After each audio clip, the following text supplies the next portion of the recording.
7 goals. So look at these 3 big boys, and all of them have names: Messi, Mbappe, and Haaland. Yeah. Now you can imagine 777. Who is going to break that chain? Who is going to break that chain? So the next game, Argentina or France, whoever is going to score 2-3 goals is going to be ahead of the pack. But you never know. Somebody can come with a serious hat trick and make it 10 goals. So, yes, let's wait and see. Yeah, that's for sure. And today's game, by the way, we have Portugal and Spain playing. That will be a really, really, really huge battle, I can imagine. Two strong sure, teams. Two very strong teams. So I can imagine just how entertaining that will be. And of course, it's going to be shown right here on KBC at 10 p.m. All your eyes should be, you know, on KBC for that particular match. That is going to be quite something for sure. All right. Okay, so I'll give my prediction. That is Portugal and Spain. I'll give you my prediction shortly. But how about we get to the show now? Today, let's talk about the political heat wave. We are continuing from where we left last week on Monday with the same panel that I had here last week on Monday. They were on fire, and that is going to be the continuation of what we discussed. So today, let's talk about its politics of, all right, political heat wave, politics of. That is the question. So they'll be answering them one by one in the next 1 hour, all right, until 8:15. So Honorable John Waluke will be here once again. He's a member of Parliament of Sirisia constituency. Judge Kithi, advocate of the High Court. Daniel Orogo is political and governor's consultant. And I'm getting an apology from Dr. Peter Mbai, who is the DCP Secretary and Economic Affairs, who is actually headed to Munyoro. He just told me he's going to Munyoro, so we'll understand. So the 3 will be here at exactly 7. Join me then. Vivian.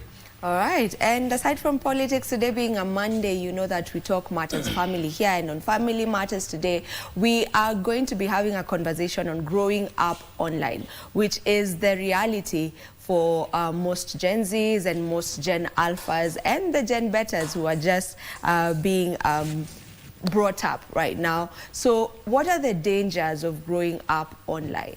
Because there are so many dangers that are just surrounding them when it comes to matters online, from online bullying to you know, sexual innuendos on there. There's a lot of things, you know, that are just looming at them. So that is what we will be looking at today, growing up online, and we'll be having youngings right here on the show so that they can be able to also just speak for themselves and the dangers that are there and how to ensure that they get to overcome that. So be sure to just stay with us until the end of this particular show. Mike? Good morning. Welcome back, by the way. Asante sana. It's good to be back. And today we want us to talk about Kiswahili, given that the United Nations Educational, Scientific and Cultural Organization, that is UNESCO, designated the 7th of July every year to be the World Kiswahili Day. And given that Kiswahili is one of the official languages at the African Union, we just want to look at how it's faring around the continent and also at the global level. I'll be joined by Moses Otieno, who is the head of exams at Kenya High School, and also Purity Cherono, who's a communications specialist, editor, and AI linguistic expert, and also Wekesa Toby, who is the head of Kiswahili department at Kenya High School. They will be joining me later on in the program to explore the World Kiswahili Day. So I implore you to tune in to this live broadcast. My name is Mike Migwe. Find me on social media at Mike Migwe. Good morning, Marie. Very good morning to you, Mike. How are you doing? And welcome back. Asante sana. Mimi niko salama. Kabisa. Salmin.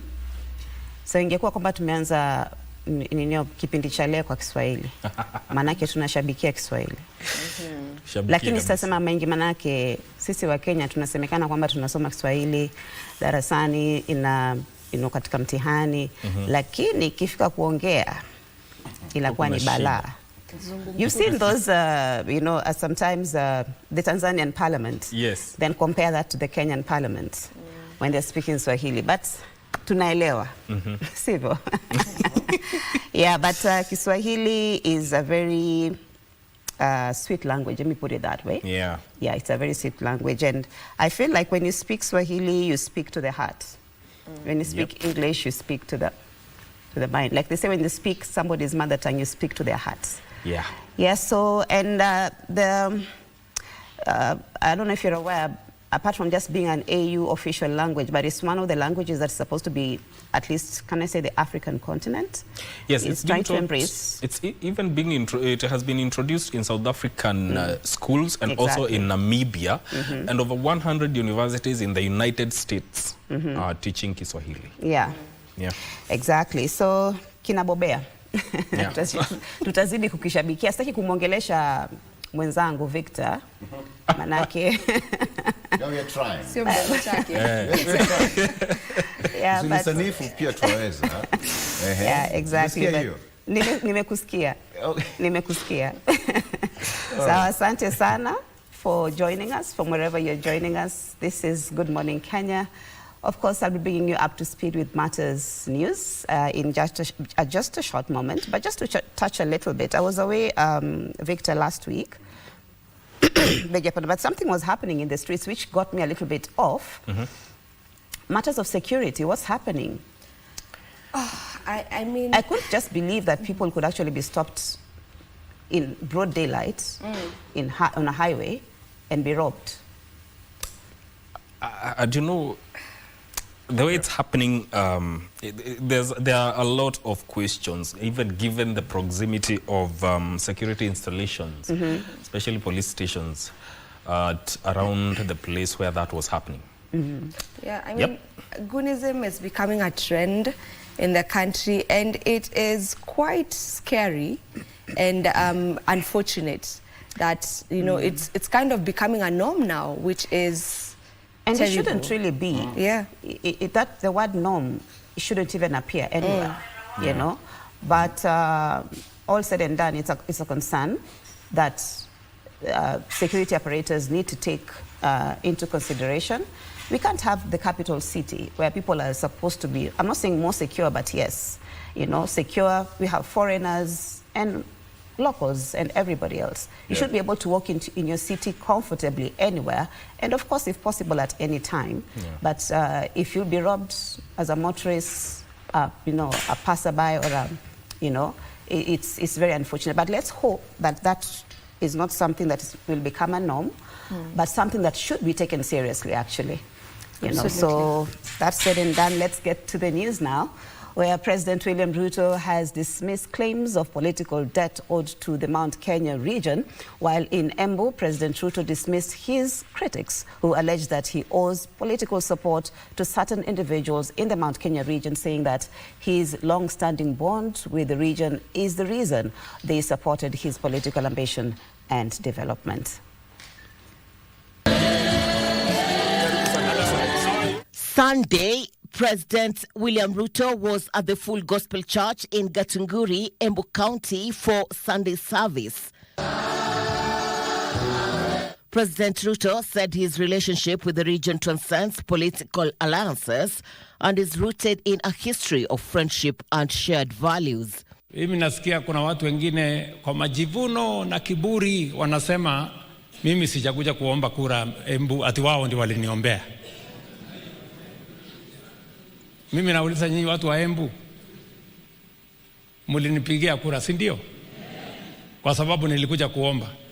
Ama si nilikuja kuomba kura hapa, mkanipatia, na tulikubaliana vile tutafanya kazi pamoja.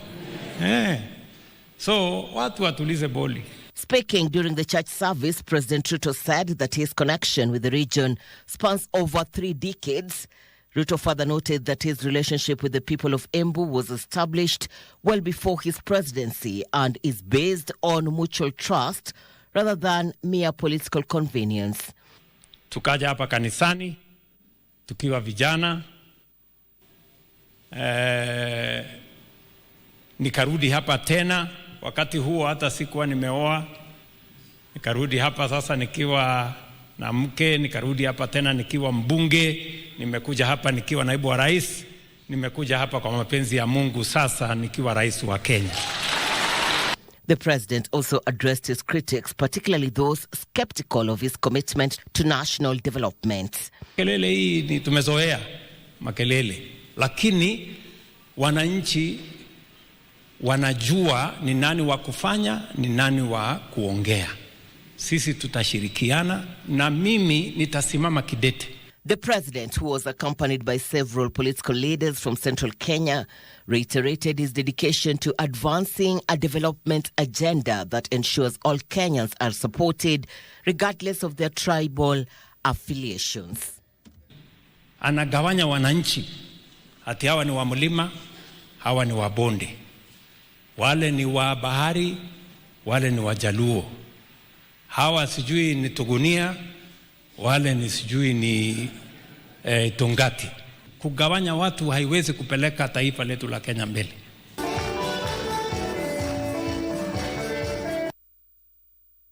A notorious lone crocodile has struck again in Nyamonye sub-location, killing one person. This latest tragedy comes barely a fortnight after a special report exposing how the killer reptile had already killed 5 people. As the death toll rises, so does the frustration of the locals. The Kenya Wildlife Service has offered little word on when or if they will relocate the killer reptile. Achola Simon brings us details of the rising death toll as yet another family is plunged into mourning. The Saturday morning incident brings the death toll to 6 of the number of people killed within a span of 7 months by the marauding crocodile in Rahodho village, Imbo location, Nyamonye sub-location in Siaya County. Hatuweza hata kufua juzi ndo ametaka kushika mtoto semeji yangu. Akaenda kuchota maji akasikia kitu ikimteleza mkono akakimbia. Akisakimbia tena leo anashika mtoto wetu. And in a cruel twist, the latest victim is an aquatic science graduate from Kenyatta University. Tunazaa watoto atusaidie. Na tuwezi kuzaa watoto sisi ndo wanatuwacha. Nani atatuzika? She recently returned to the village to find her footing after failing to secure a job within her field of speciality. Ironically, she will die in the very waters she studied. According to a resident who witnessed the ordeal, Beryl Ponge was attacked by the reptile as she was fetching water at around 6:30 a.m. Saturday. Nikaona nguo nyeusi. Nikasema nini imefanyika?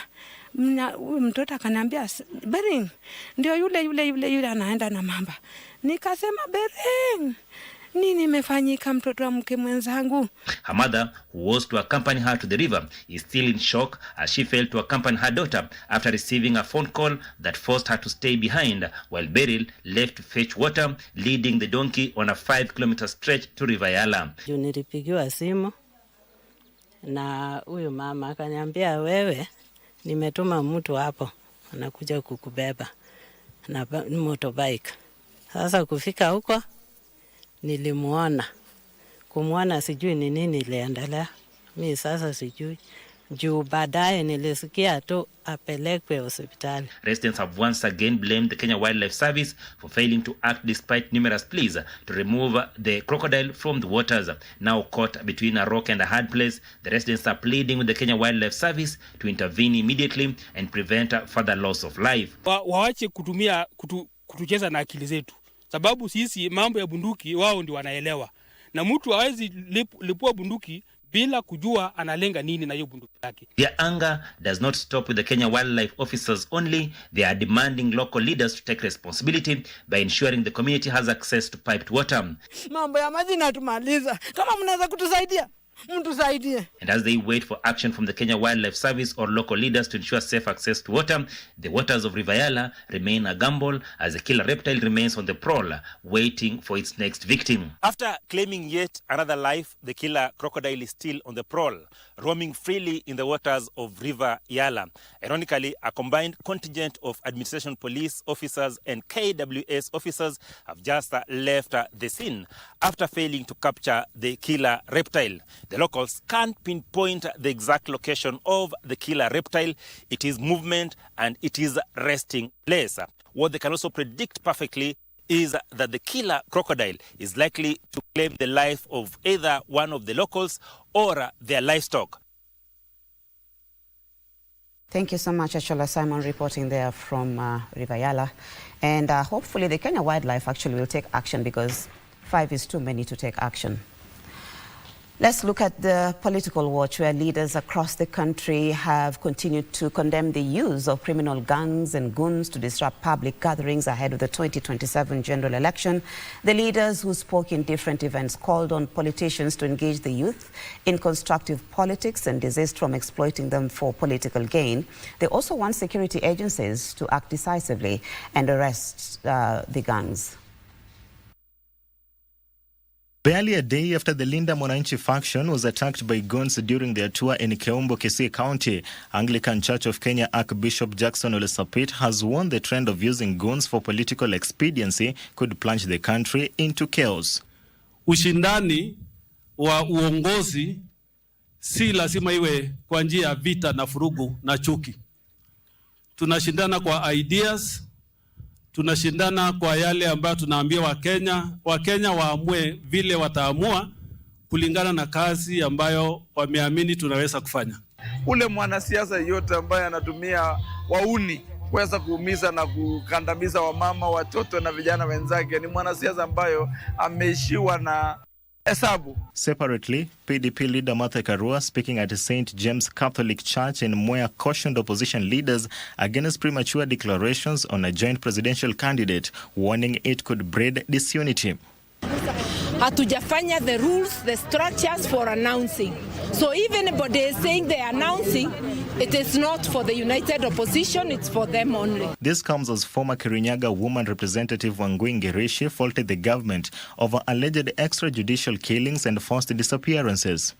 Tunaweza fanya mambo mingi sana ya kusaidia, lakini the final decision ya kuchagua yule mtu ambaye utachagua, ujue kwamba ni wewe utakuwa ukiweka maisha yako. And security debate continues to spark debate, with Makadara MP George Aladwa condemning a section of politicians for what he says is politicizing national security and unfairly targeting public officers.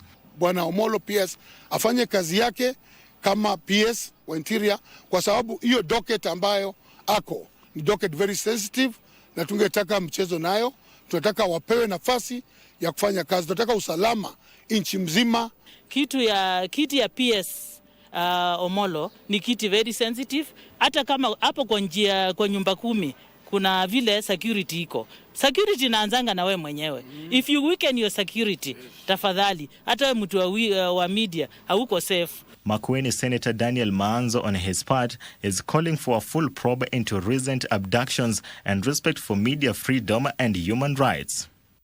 Kusema ukweli, kazi ya media ni kuandika ile kitu ameona na macho. Finally, a section of ODM leaders led by Mombasa woman representative Zamzam Mohammed are demanding an end to internal party wrangles, warning the persistent wrangles could weaken the party.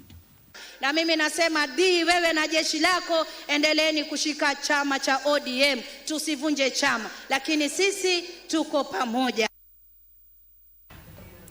To matters health, where a family in Ruiru is appealing for financial support to save the life of a mother of 3 battling stage 2 cervical cancer. The family says the cost of treatment is beyond their reach, which the doctors put at 1.5 million shillings. Our reporter has the story. Jacqueline Njoki, a mother of 3 from Ruiru, is battling stage 2 cervical cancer. The illness has left her family struggling with both emotional and financial challenges. Imenipeleka karibu mwaka mzima juu nilianza na bleeding. Sasa sikuwa najua ni bleeding inaweza leta shida. Waliona shida na wakaniambia ni cancer. Na iko stage 2.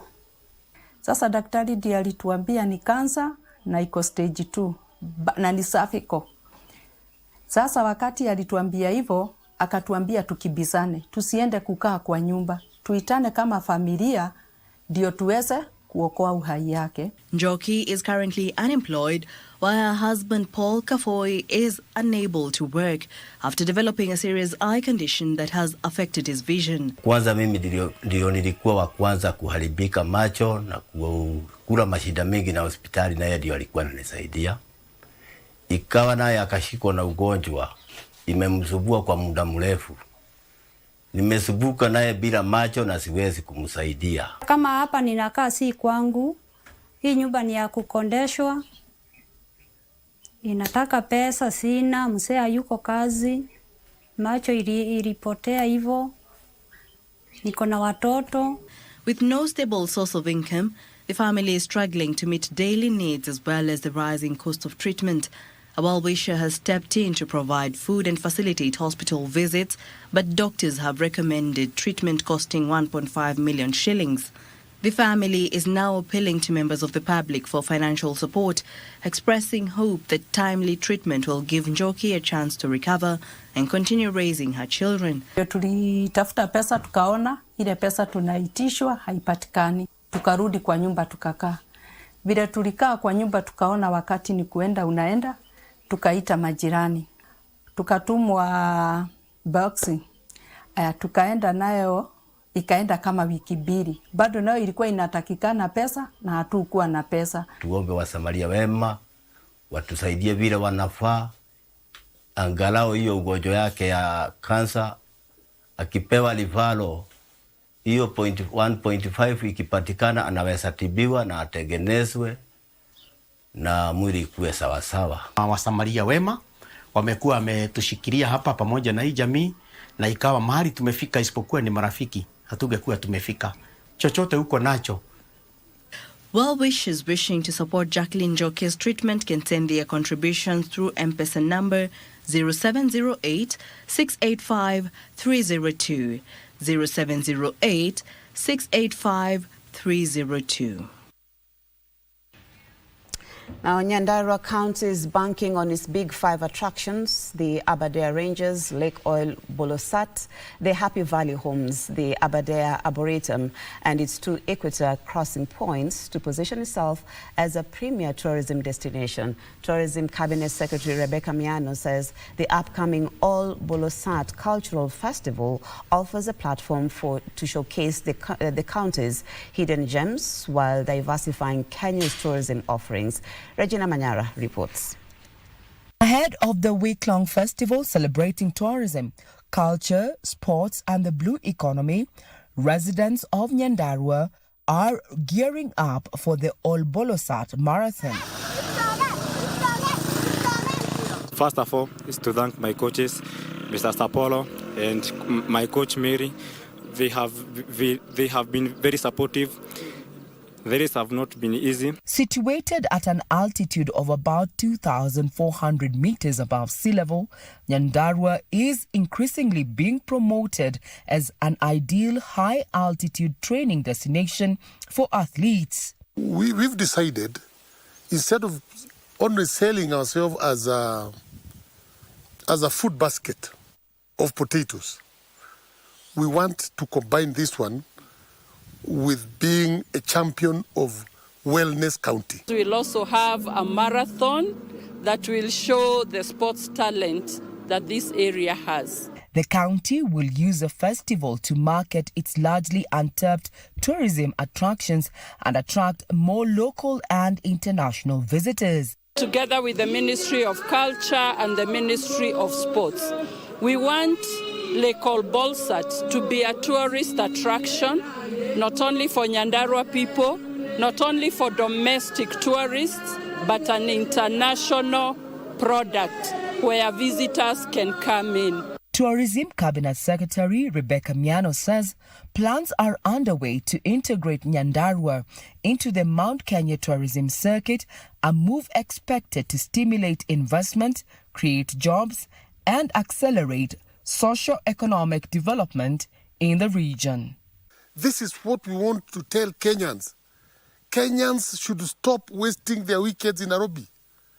Kenyans should be able to drive in Nyandarua and see some of these things. All Kalau Arboretum is one of the investment focus areas that the county is going to be fronting during the week-long activities that are centered around culture, tourism, sports and blue economy in the hopes of attracting investments to scale and bring this facility to its optimal use. I'm Regina Manyara reporting from All Kalau in Nyandarua County for KBC Channel 1. Thank you, Regina Manyara, for reporting from Olkalau. Now let's take a brief look at the sports where Kenya's junior starlets took a major step towards qualifying for the 2026 FIFA Under-17 Women's World Cup after defeating South Africa 2-0 in the first leg of the final qualifying tie in Pretoria. Faith Boke gave Kenya an early lead in the 14th minute before goalkeeper Michelle Okoyo produced a crucial penalty save just 3 minutes later to preserve the advantage. Brenda Acheng sealed the impressive away victory with a second goal in the 61st minute as Mildred Church's side delivered a disciplined performance to put 1 foot on the global showpiece. Now, the junior starlets will now host the decisive second leg at Nyayo National Stadium on the 12th of this month, carrying a 2-goal advantage into the return fixture. The winner on the aggregate will secure a place at the 2026 FIFA Under-17 Women's World Cup, with Kenya aiming to qualify for the tournament for a second consecutive time.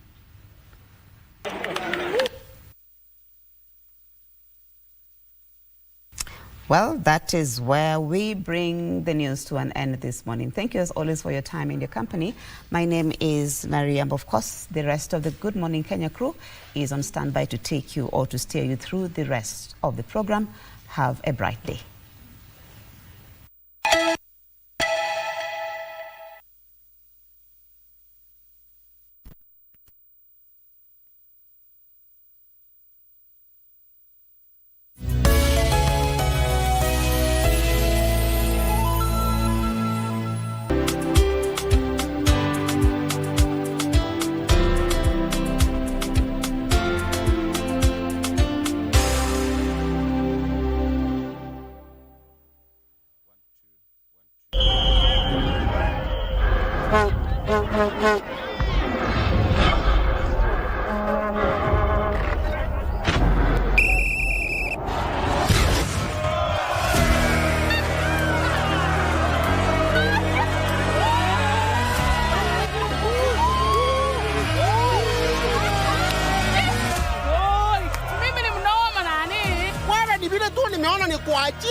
Anyway, ukitaka kutazama mchezo yote iko KBC.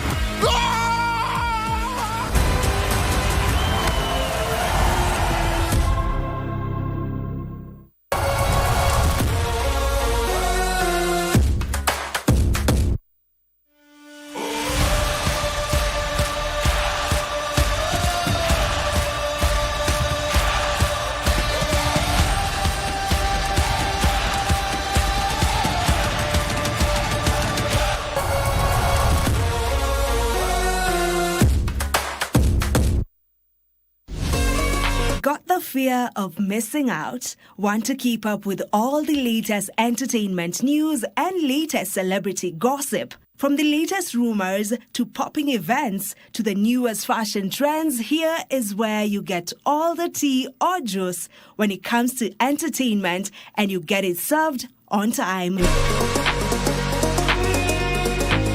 All that and so much more on Grapevine every single Monday from 10 p.m. and a rerun every Tuesday from 2 p.m. only on KBC Channel 1. Remember, if you did not see it on Grapevine, then it most probably never happened.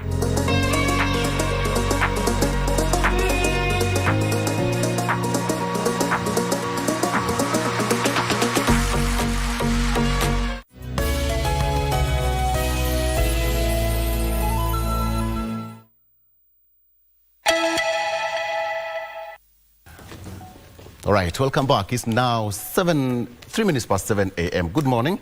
If you're just joining us, this is Good Morning Kenya. Today being a Monday in politics, talking about politics and what really happened over the weekend and what you should be expecting in the coming week. All right, I'll give you a quick update on the World Cup, of course, because Hurricane also did something. Again, England beating Mexico 3-2, and that means that England have advanced to the round of 8. So more to come. Okay, so today being a Monday, I'm joined by Wakili George Kithi, who was an advocate of the High Court, and Mheshimiwa John Major Waluhe, who is the Member of Parliament of Sirisia constituency. Daniel Orogo will be joining us shortly, and an apology, of course, from Dr. Mbai, who is on an official function somewhere. But the show has to continue. All right, so Wakili, good morning. Good morning. Good to see you once again. Salama, salama. Good to see you again. Thank you. Karibu sana, and Mheshimiwa Waluhe. Yeah, good morning. Major, good to see you. Karibu sana. Thank you. How's the weekend? Good. It was good. We also, what happened? Yeah. It was quite intense. It was seen all over right. the world, yeah. Yes. Great. Mulembe Nation, Niko Salama? Very well. Very nice. Let me take you through the front page of the local dailies. Wakili, you'll take the Daily Nation, and Mheshimiwa, you'll take the Star. On the front page of the Standard, broad-based family, that is on the front page of the Standard, broad-based family. The Standard reports that an obituary has cast fresh light on the remarkable reach of Speaker Moses Wetangula's political and family network across government. Now, what began as a tribute to a respected Bungoma matriarch quickly ignited a national conversation after it revealed the sheer number of close and extended relatives occupying senior public offices. The disclosures have fueled fresh questions about political patronage, regional equity, and whether access to Kenya's most influential positions increasingly depends on family and political connection.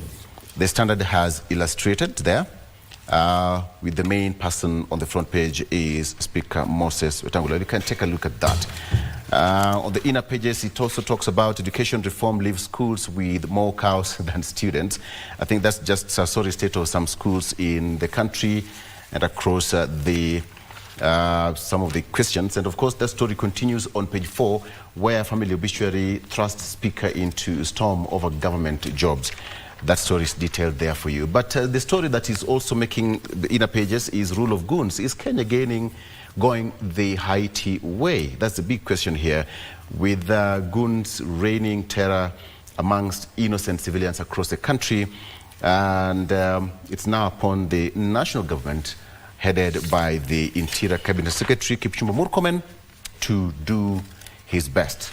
Something that I love. Day schools shine at City Regional Music Festival. Okay, it's all about co-curricular activities. It's the music festival this term being a second term. Very quickly onto the sports. Behold, this is where it all began. The young ones. But the question is also being raised whether Cristiano Ronaldo is becoming a help to Portugal, or he's just a hindrance to their success. He's now 41. So the question is whether he's being a help or a hindrance to Portugal. That is the question being raised here on the front page and in the pages of the Standard. Wakili, what do you have on this Daily Nation? Oh, thank you. The Daily Nation topical front page issue is, they say, revealed. Private firm pocketing share billions. Shah says says payments to contracted hospitals are made directly from the funds it manages. But then the topical issue is questions have risen over the role of a private company, Finsprint, in processing social health authority payments to hospitals, while a private consortium led by Safaricom in partnership with Convergence Network Solutions and Apero Limited is publicly acknowledged as the driver of 104 billion digital system. It has emerged that that company, Finsprint, also plays a role. One, for the firm reportedly returns 2% of the value of the claims. Then also police target MP over deadly Kisii goon violence, the same one you are talking about, involving Aribari Chache MP, Zahir Chihanda, who has been summoned by police. The first inside page is inside process of returning Kenyans from South Africa. Yeah. You know what we did to them when they were at the World Cup. And then there's a story about Manda Island and poor residents there. There's also a case about DPP having lost a case and ordered to pay some money. I think there's the issue of the Shah goes on inside, and the story of the goons also goes on inside. There is one for details of land deal haunting Matiang'i. Court of Appeal finds that the land on which 2 schools sit was surrendered to state and didn't qualify for compulsory acquisition. And there's a story on that issue. And then there's a story of Mudavadi missing in action. Yeah. I think that concerns you. You are saying. Then the fresh abduction claims put Ruto Raila Park under scrutiny. I think that's a follow-up story. Ruto defends KBC and Safaricom stake. We had the president at Mount Kenya this weekend, which was highlight of your news story this morning. Of course, we have the stories of the sports. Yes. About Morocco. Morocco is doing amazingly well. Yes, and 34 games. Yes. Still unbeaten. They face the ultimate test. That's France. I don't know which side you are going to be. We have an African team in Africa. That is European, and we have an African team in Europe that is African. Yes. All right. It seems you're so interested in football. Okay. Yes, I am. Don't forget, I'm in sports. Yes. Yeah. Great. And don't forget you are an African. The most important thing, you're an African. Yes. Okay. Yes. I'll give you the rundown on which teams are now proceeding actually to the round of 8. It's been quite fiery. Haaland scoring 2 goals for Norway was just something that we didn't see that coming. Okay, Wishmua, I'll take the star on your behalf.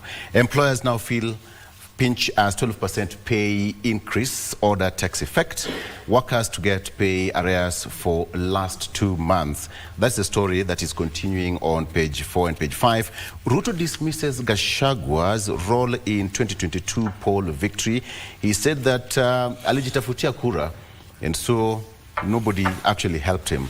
Okay, and the story also continues where the court has awarded student 8 million shillings for cop brutality during the 2019 demonstrations. The story of President William Ruto dismissing Gachagua on 2022 polls also on second page. So there's a cartoon here. There's a cartoon. I don't know who this is, but I think this is Mheshimiwa. This is I think this is a gentleman we all know. No, Mheshimiwa would know better. Yeah. That is Didmas. Yeah. That's Dismas. But why is he looking shocked? Shocked? No. Shocked. He looks shocked. Yeah, because of what is happening on the ground. As we speak, you know, team came late, but team now is ahead of him in terms of politics, Bungoma politics, gubernatorial. Okay. Campaign. And there is somebody who looks like you exactly. Yeah. This is you down here, just behind Salasia. The second cartoon? Yes. That is him. This is you. This is you. Literally, look at the moustache. Look keenly. That is you. Literally, the moustache just behind Salasia.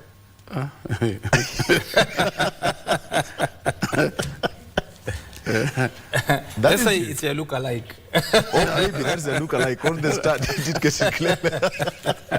But yes, the Bungoma politics becoming juicier every single day. Why so? Let me start by asking you that. Now that you were there all the weekend and it's appeared on the front page and the cartoon is also here, why is it so juicy all of a sudden?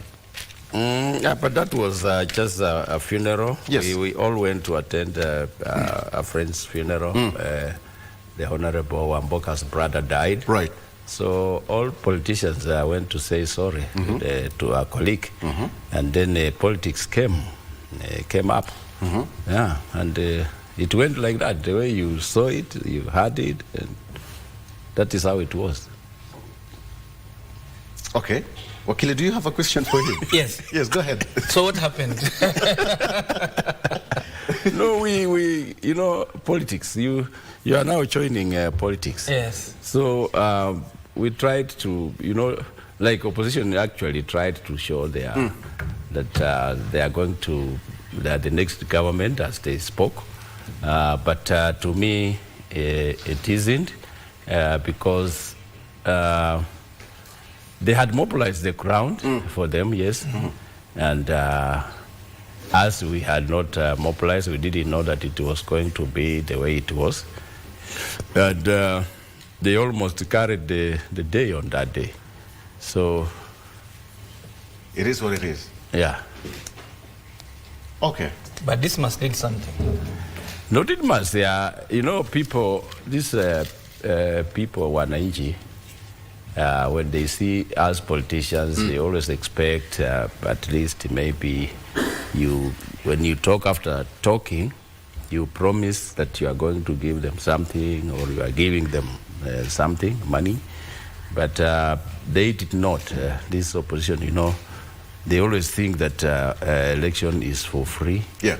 And it was, so what Ditmas did, he left and the crowd followed him. As usual, he always does that. Yes. Yeah, and they remained shocked when they saw all the crowd followed Ditmas. Okay. Are you planning a comeback? For what? No. We know we are strong on the ground. Yeah. Okay. We are strong on the ground. You see, probably picking from what Mheshimiwa is saying, the culture is when you mobilize people, then you have to cater for their time spent with you. Yes. As a politician, because they've left their the places of work and the engagements of the day, and come to listen to you. But you see, it's transactional. Because if you mobilize them to come to you, then you should be able to cater for the day's stay with you, or whatever time that they come. Obviously, a shorter time is less expensive than a longer time. That's what probably Mheshimiwa is alluding to. Back home, at the coast, we call it Samula. Samula. Samula. You dismiss people, and it's become official that when you congregate people, then you have to Samula them. You disengage them by paying them off. So probably that's the expectation. As we say, kufinya. Kufinya something. Humina. Okay. Yeah, Humina. All right.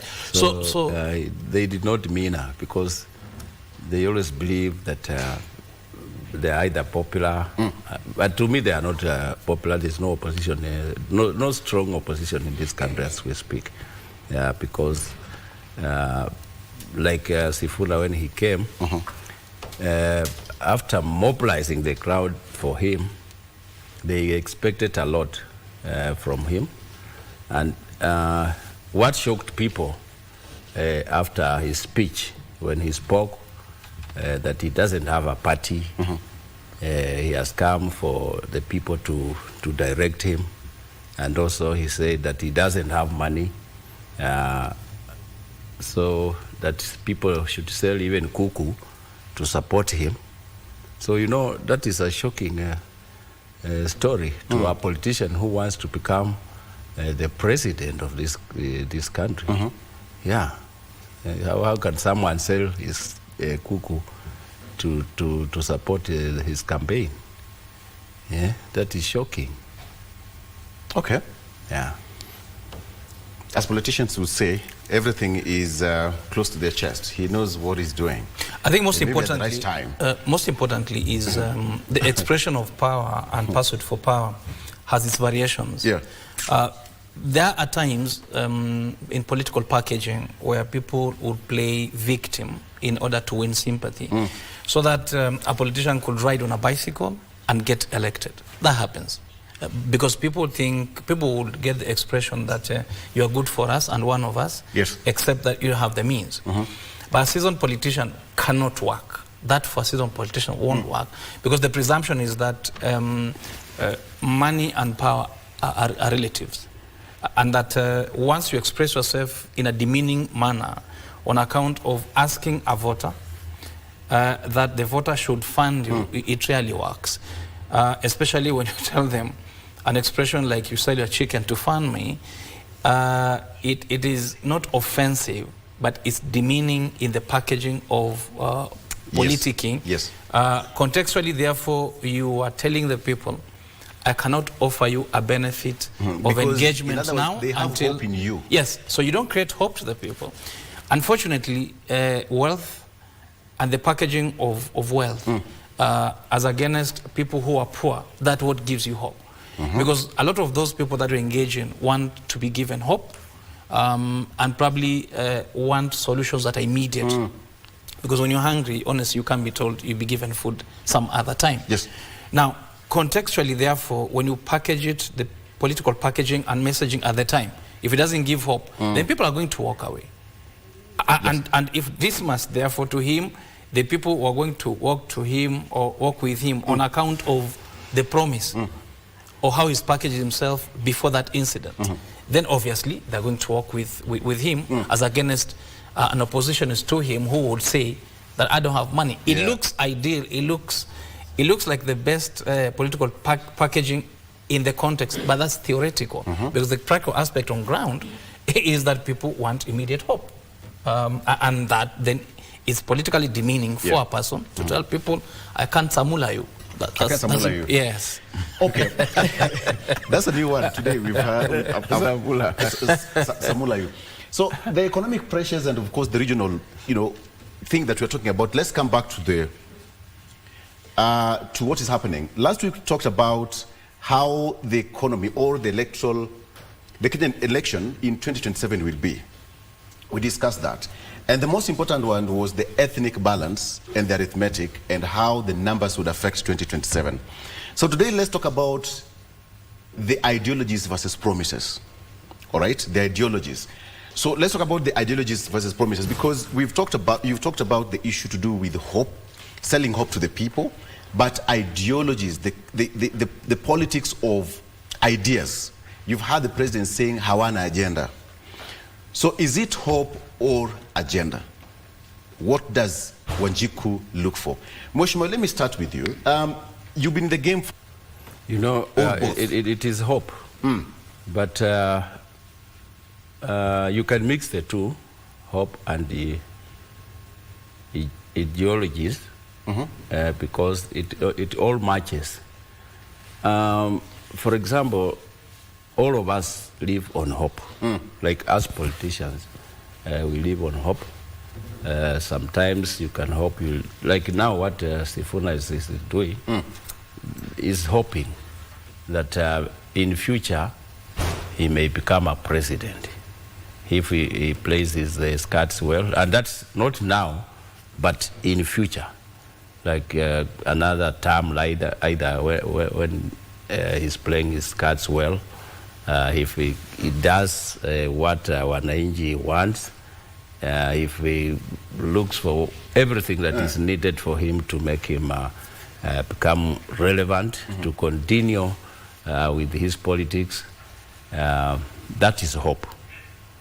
Okay. So we live on hope and promises as well, because we promise people that we are going to do this, and with time you will do it. Yeah. And that is hope. Because I've told you that I'm going to buy you a TV, and you wait for me, and time will come. When I get money, I will buy you a TV. I'll buy you a TV. Okay. I have two questions. Why do you say that Sifuna in future? Why not 2027? 2027 even in future? 2027, no. To me, he is not ready. And I even told in my speech on that day, because there were people from different sides of the country, from even Coast and Kisii, Ukambani, Machakos, Kitui, MPs who came for that funeral. So they was delivering the message that we have been sent to you people to say that we are supporting Sifuna. So in my speech I say that I expected them to say that if it is Kalonzo, because there are two who delivered Kalonzo's message, yes, that Kalonzo is supporting Sifuna. So I expected them to say that Kalonzo has stepped down to support Sifuna. All right. Matiang'i as well, because there were Kisis who came, MPs who came there and delivered the same message. So that's what I expected to say, that indeed to hear yes, that Matiang'i has stepped down to support Sifuna because if he's their potential candidate.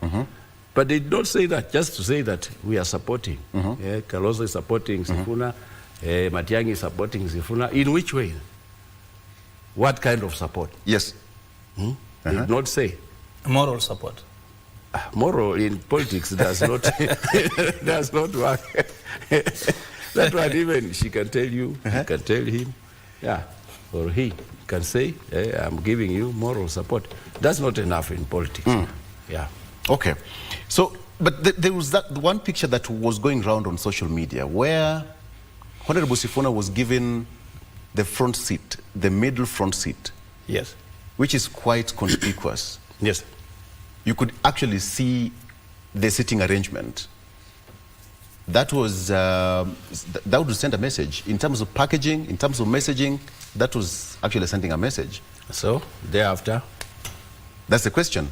What was the purpose? That one, it remains, we cannot tell. But there's no indication of any sitting. You can even sit on a president seat. Yeah. Okay. Yeah. But it doesn't mean anything. You saw someone sat on a speaker's seat. Yeah. And nothing happened. The speaker is there. Not that if you sit on that seat, it will give you anything. Okay. You saw it. All right. So you, Wakili, you're also riding on ideologies and hope. Yes. Inevitably, yes. But again, I must probably package it differently in this manner.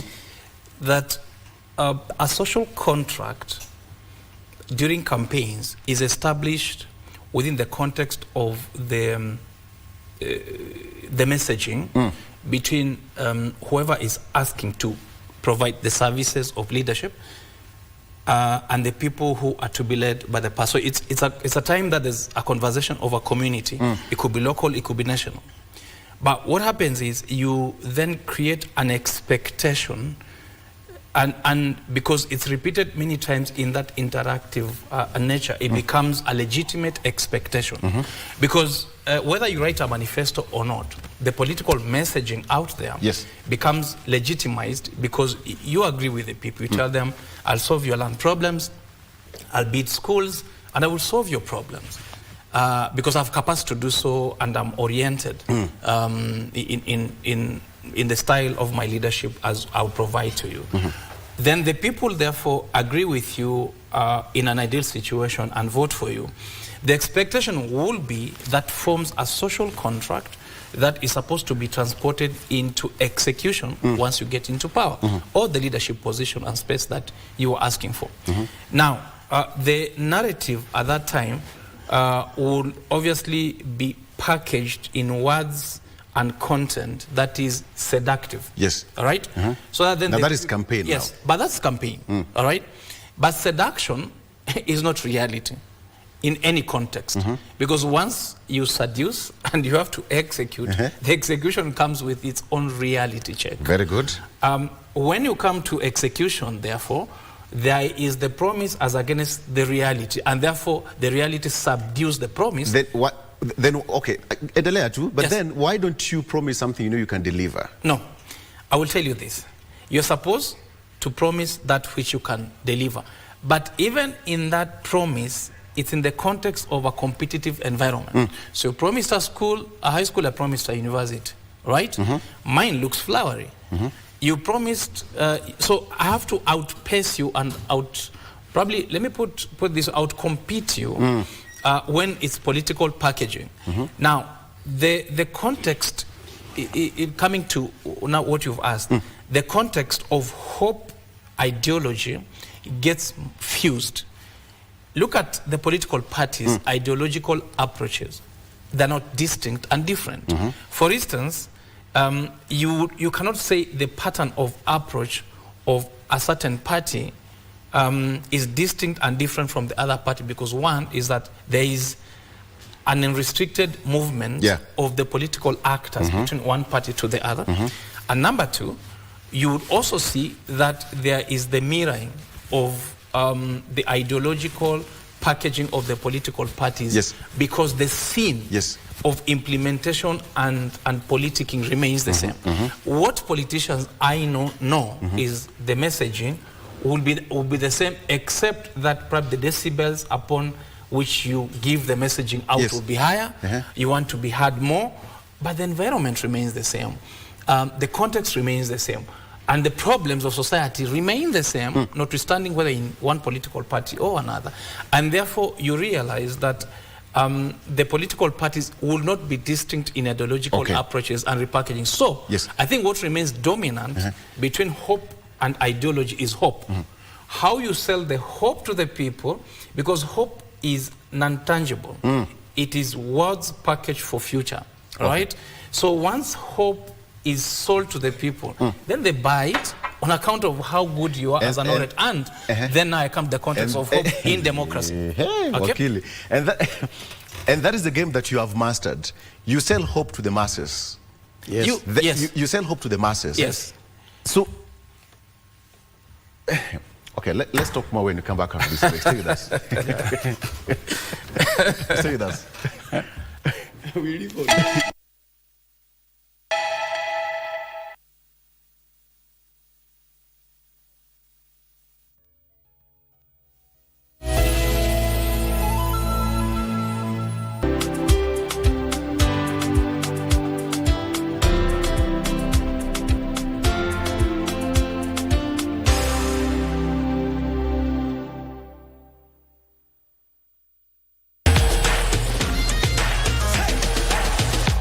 Kipute cha kombe la dunia makala 2026 ni kipute ambacho kina ushindani mkubwa, hususan katika zile timu za kanda ya Afrika na mabara mengine. Lakini mimi kwa mtazamo wangu nafikiri nashabikia timu ya Ufaransa dhidi ya Argentina, lakini sana haswa ni Ufaransa, manake wameweza kuchachawiza katika michuano yao katika makundi vile 32 bora na 16 bora, na nimeona wakifuzu. Sasa sina shaka kwamba timu ya Ufaransa itakuwa inachua ama inafuzu katika viwango vya kombe la bara ya Afrika, kombe la dunia. Inaona Spain itafika finali, alafu huku Afrika naona tuko na Morocco. Na Morocco tuisukume kabisa hadi tufike finali, hapo kutana na Spain.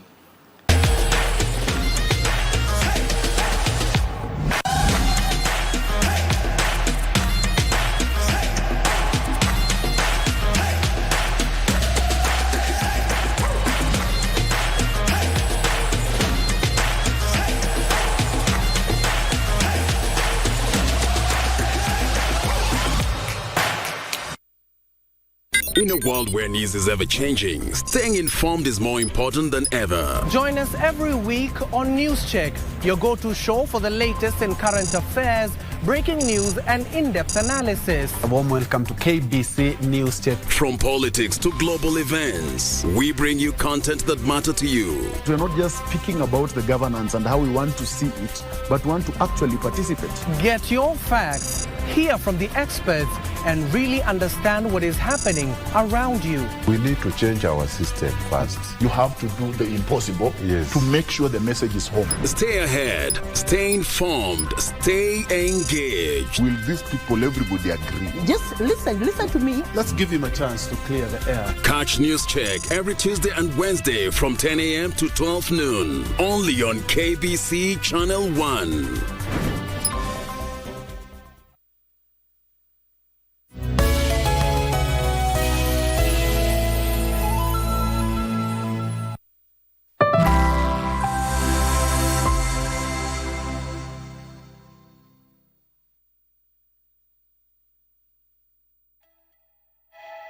All right, welcome back. Thank you so much for joining us. Mheshimiwa Major John Waluke is legislator representing Sirisa constituency, and Wakili George Kithi, an advocate of the High Court. Okay, so let's just continue. You asked a question.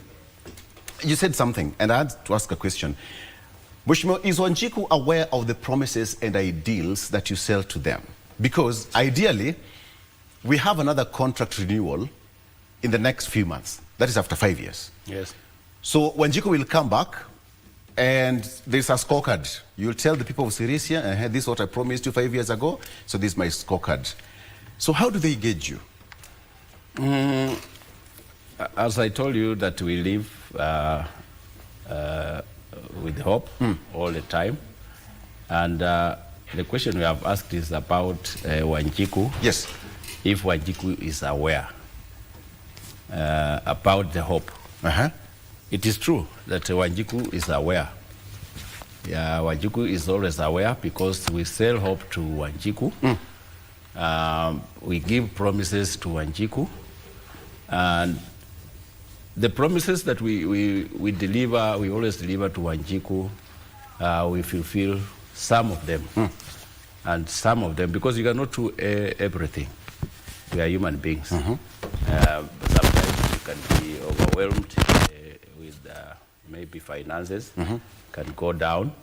So you can't fulfill everything that you had promised. But they all, Wanjiku understands.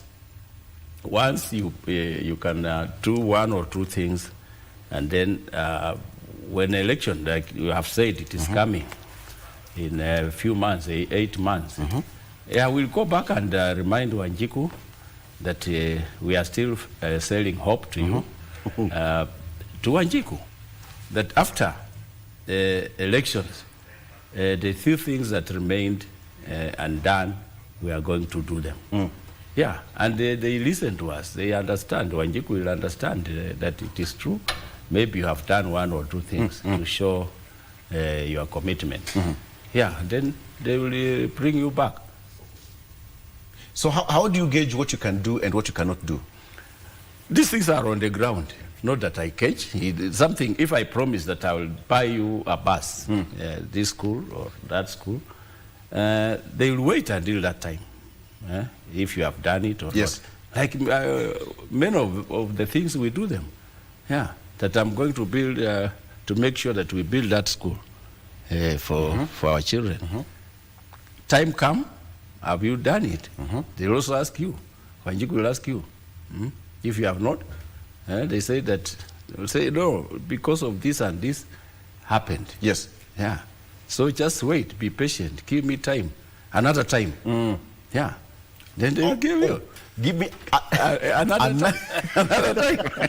More time. More time. And then they will... I promise this is and that. I've delivered this and that. So I need more time. I need more time to do the rest that's remaining. Okay. So basically you deliver. Yes. Now, so where do you draw the line between the ideals or the ideologies during your campaign and promise? Where do you draw the line? Or there's a very thin line between the two? No, it is not, you cannot draw the line because it is a match of the two. They are related, as the lawyer put it. It is related. So this and that, you bring them together. Yeah. Okay. And it works. Wakili, so do you draw the line? Now that you are actively qua ground, all right? So where do you draw the line? Or you also put them together? Because Wanjiku is also looking for a solution to their problem.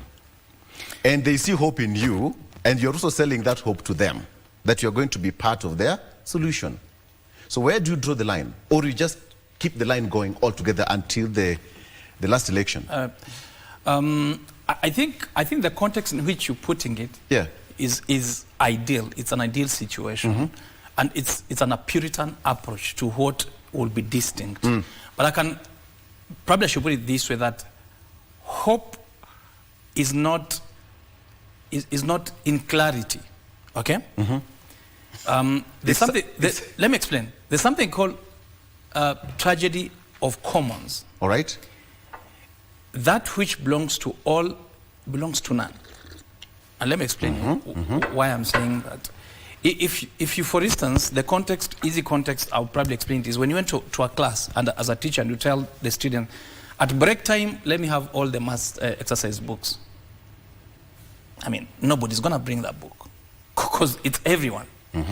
But James, at break time, let me have all the math exercise books. You have contextualized the communication. So in tragedy of commons, therefore, and that's the folly of democracy again, is that when many people come together and they're expressing a common agenda, there are very few instances when it becomes distinct. For instance, an emotive issue such as a land problem, where probably they've been chased out of that land by a certain person who is trying to grab it. That becomes emotive. But in the general activation of the people's common agenda, is that when you sell hope, it gets lost into the haziness of the time. There are those that will become distinct because of the emotive issues. For instance, they've never had a school, they've never had this, they've never had a road, and those get picked out as the main issues.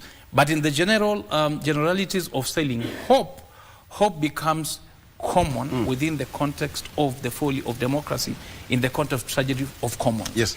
Now, the common is the mwananchi.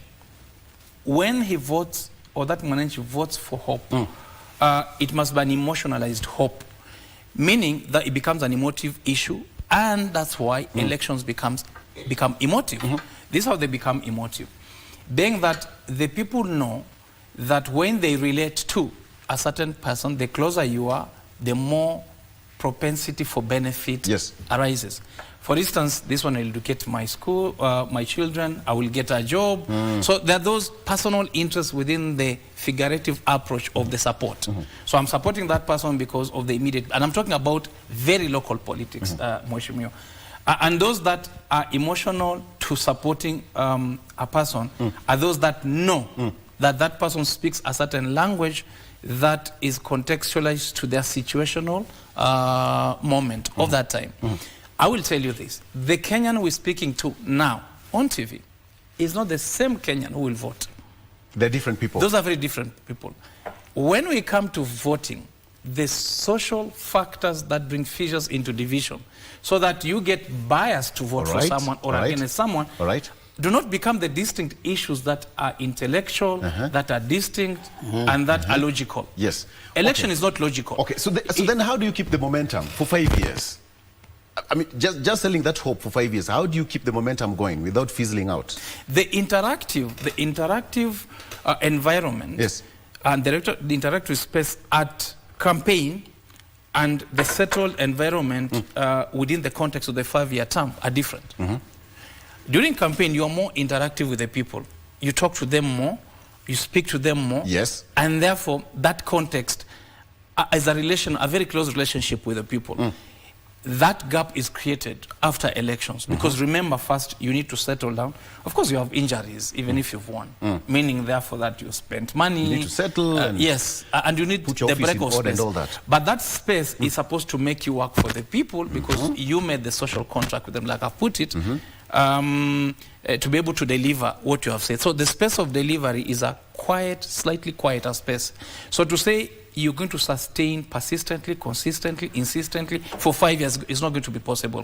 What will happen is that you need the space with which to activate resources, look for the resources within which to implement what you've, like Mheshimiwa says, to buy a bus, you don't buy a bus in the noise. You buy a bus in the quietness of the day because you have to look for the money, whatever it is. Is it CDF? Is it bringing the president so that he says, "Iyo basi mliambiwa nitawaletea," or whatever it is. All right? So that space is different. But the space, that's what I'm telling you, the space of campaign and even the incident, because the voting day is incidental to that day. The incident of voting on that day becomes illogical. Because the factors that determine who you vote for could be because of the hope and promise, but because of the motivation of the day on what happens. Let me also get that from you, Mheshimiwa. How do you keep the momentum? 5 years, constantly selling hope. It is not easy, and the lawyer here has become a politician. He has deliberated on it very well. Yes. And to keep hope to the people for 5 years is not easy. You just always go there, meet them, sit with your people, talk to your people, reminding them if they ask you, if they don't ask you about or remind you about what you had promised, you just continue sitting together with them, being every time, not every weekend, but like myself, I always go home after 2 weeks or 3 weeks. Yeah, and that one to a politician is not. It's not easy. Yes, because you'll be spending, selling that hope to the people. That look, I'm here, and they see you always with them. They become, they own you when you are with them all the time, and selling that hope to them all the time. So you become one of them, and they get used to you. Yeah. So hope just gets into them. What you had promised them. Is there a point when the Wanjiku, I normally use that word a lot, is there a point when Wanjiku feels under pressure to get service delivered by you as their representative? Not as such, just maybe few who might think about They don't become impatient? They don't become, people don't become impatient if you are always close to them. They don't become impatient, no. Yeah. Okay. But that's now on the other side of you as the hope deliverer. Yeah. So you feel under pressure at some point? Myself? Yes. Not quite. Because I enjoy sitting with Wanjiku. So there's no much pressure coming to me or going to them. Okay. Because you are always close to them. You change the ideas. But how is it then? Somebody say that we have got weaponized optimism, because now you promise but you don't deliver. Then you find your opponent finds a very soft spot to attack you. When you're having that social contract, the way you'd put it during campaigns, your opponent will find a very soft spot to attack you properly. And you know, when people are with you, even if your opponent attacks you on something, people themselves will defend you because they know him. They know that is it? Yeah. They will even answer him that, he has done this and that, so that one is off. Then the opposition, that will leave. Yeah. Will fear talking even to the Wananchi. Yeah. Even with or without you being there. Yeah. The Wananchi will cover you. They will cover me. Okay. Wakili, the hope, what do you make of that? Because we are headed to a point where now you'll have opposition. You are an opposition to someone right now. Yeah. You're attacking someone so that you, in where I come from, we say, a political seat is not someone's goat where you can own. It's like a gazelle in the grazing field. You can hunt. Yeah. All right? So then how do you... Not that where you come from. It is all over. It is all over. It's all over the country. So it's nobody's goat. You can say, this is my goat, this is my sheep and all that. No. It's an open game meat. Yes. So then how do you respond to criticism? Or how are you attacking your opponent? Well, first, it depends on the opponent, because you have to package the opponent and fashion out a style within which you become dominant over your opponent. Because politics is about dominating as against would be opponent or an opponent. Yes. If the person is still serving, you need then to look at the areas which probably will be good selling points that the people would understand very easily.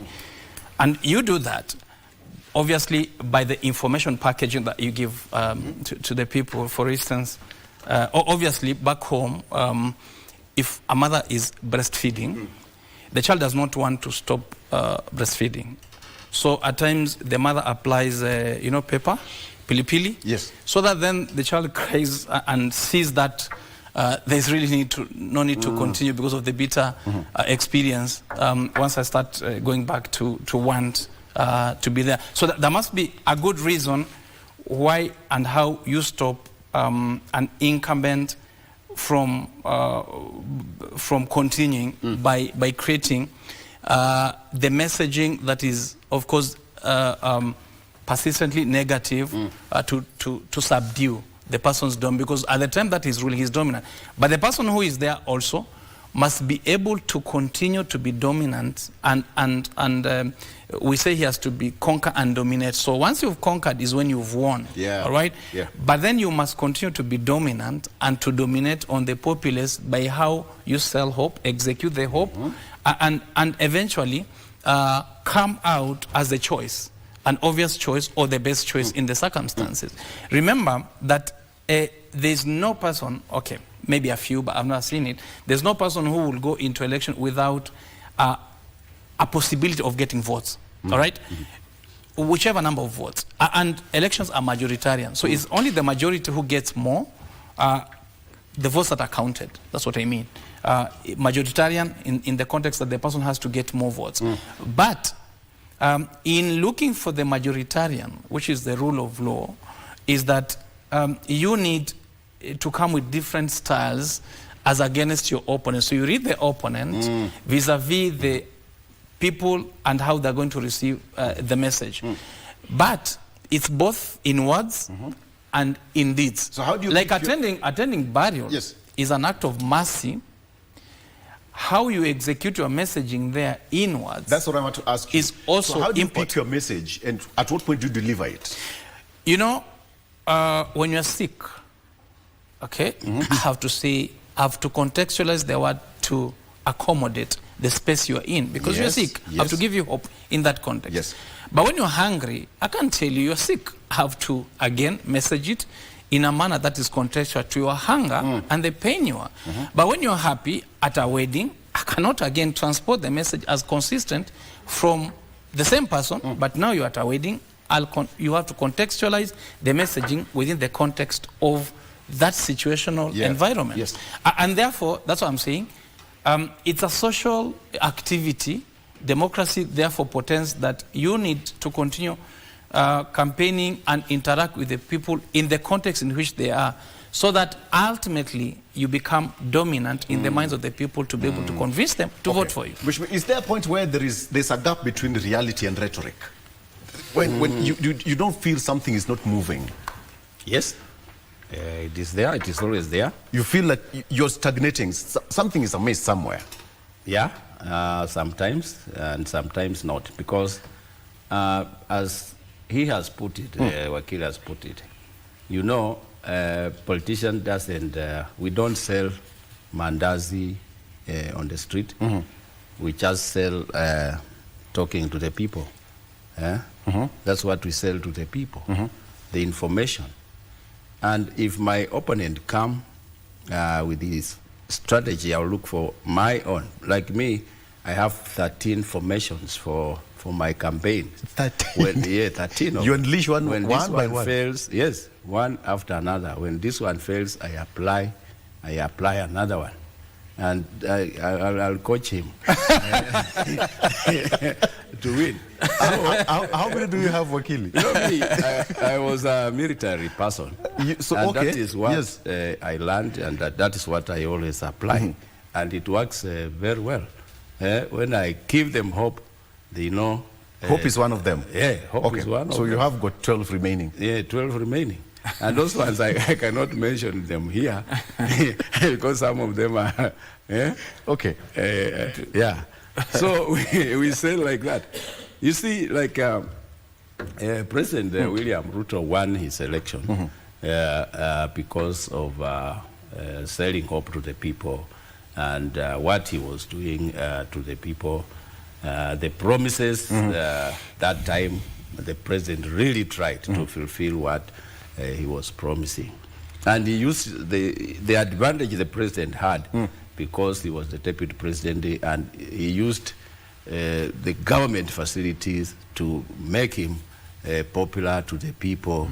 And that is how he became popular, and that is how he won the election. You know? Yes. He was selling hope and doing action. Fulfilling promises. Yes. When he comes here, say we are going to do this, he will make sure that that thing works. And then he entered into the people's minds. Interesting. So when the president says there's no agenda, there's no agenda, there's no plan for the people, it's exactly the context in which Mheshimiwa is saying that apart from merely telling people you are going to do, first you tell them what you're going to do. But then you must package it in a manner that you show capacity to do it. So you can't say, "Ntakununulia ndege," it doesn't make sense. But when you package it in a manner that there's a possibility of doing it. So the possibility should be part of the pop packaging. Then also, when you come to implementation, you must do it so that it is visible, because execution has to be visible. So like we say in law, you don't just do it, you be seen to do it. So the imaging part becomes part of the implementation and execution of the whole. So eventually, therefore, what I think will be the duty of the president now is to demonstrate that this is what I promised, and this is what I have done, or I have even done more, or I have failed in certain areas because of certain reasons, like Mheshimiwa has said. So therefore, you realize that hope creates a scorecard against which people will then mirror. So eventually, if you overpromise, it becomes, and you could get the seat, but it comes a problem because you may not fulfill all the promises that you've made. Okay, now that you said there's a what you said, it's called kufu, the one using down in the coast. Kusamula. Kusamula. Yes. So how do you do it? Do you package yourself as one of them, or you put yourself slightly higher on the high pedestals so that they see you as their king, or you become, this is our son? I think it's, like I say, it's contextual. You can't implement a flat pattern. There are times that you need to be dominantly, like if it's an intellectual group, you must be able to intellectualize the debate. Oh yeah, you read the room. And you have to be dominant in the intellectual debate for purpose of driving policy and direction. When it is a context in which you have to apply yourself within the context of the space as will abound at that time, you then must mirror that space. So you must be able then to be able to fuse yourself within the society through and through. So when you say, for instance, you see the president eating maize in the streets, vis-a-vis having dinner with an ambassador, those are two different positions and contexts. That, or meeting a group of doctors for purposes of canvassing himself out with the doctors, he will apply himself differently. So you must be able to continuously mutate into a certain pigeonhole for purpose of fitting and packaging to conviction that I am a solution. Okay. Mheshimiwa, you said you have got 13. Okay, just before you respond to that, like him, as we speak, he's studying is becoming. He wants to become a senator. Yes. He's starting what the sitting senator is doing, learning his weaknesses, and he's going to use the weaknesses of that senator, not the strength, because he will not talk about the strength of the... In politics, you don't talk about your opponent's strength. No, you can't match it. You must sling him completely. The weaknesses that he has. And then, politics is about numbers. So he wants to outdo him, and becoming more popular than the city. And he's busy selling the hope that this fellow is not doing this and that. So if it was me, he cannot survive, because I will apply a method.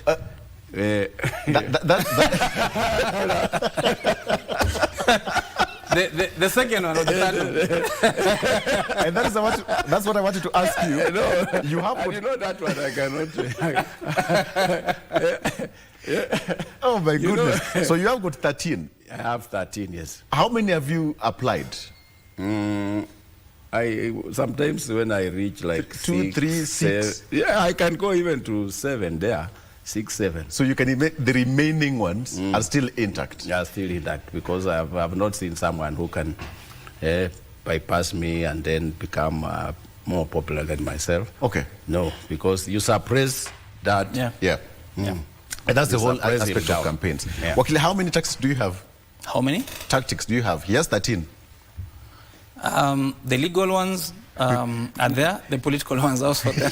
Okay. But the legal one cannot apply. The legal ones cannot apply. You know that you cannot apply the legal ones in politics. Cannot apply it. That one later on. Cumulatively, how many are they? Cumulatively? Well, from the top of my mind, I don't think I reach his, but probably up to 6 I have. Okay. Yes, and they work very well. At least from our rural home, they're okay. And some, of course, come immediate, some come towards the end. That's true? Yeah.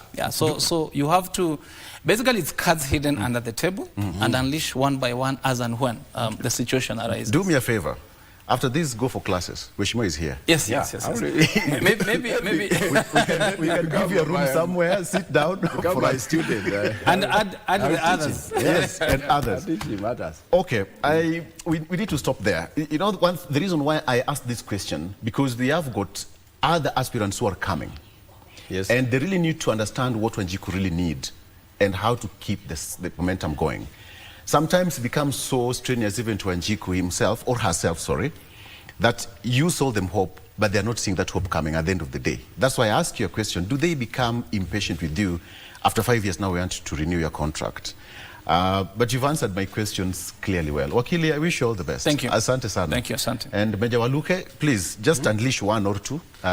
Remain with the rest for the next campaign. You've not asked me about about Bungoma. I saw Titmas on the paper. Oh, you want to say something? Go ahead. That is your home ground. About him. Go ahead, Director. Just 1 minute. Just 1 minute. Go ahead. You know, Titmas is running in Bungoma as a governor. He wants to become a Bungoma governor.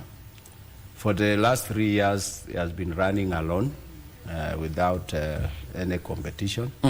And later on, when a team came on the ground, he started panicking and talked a lot of things. And now as we speak, team is ahead of him. So in politics... How do you gauge that?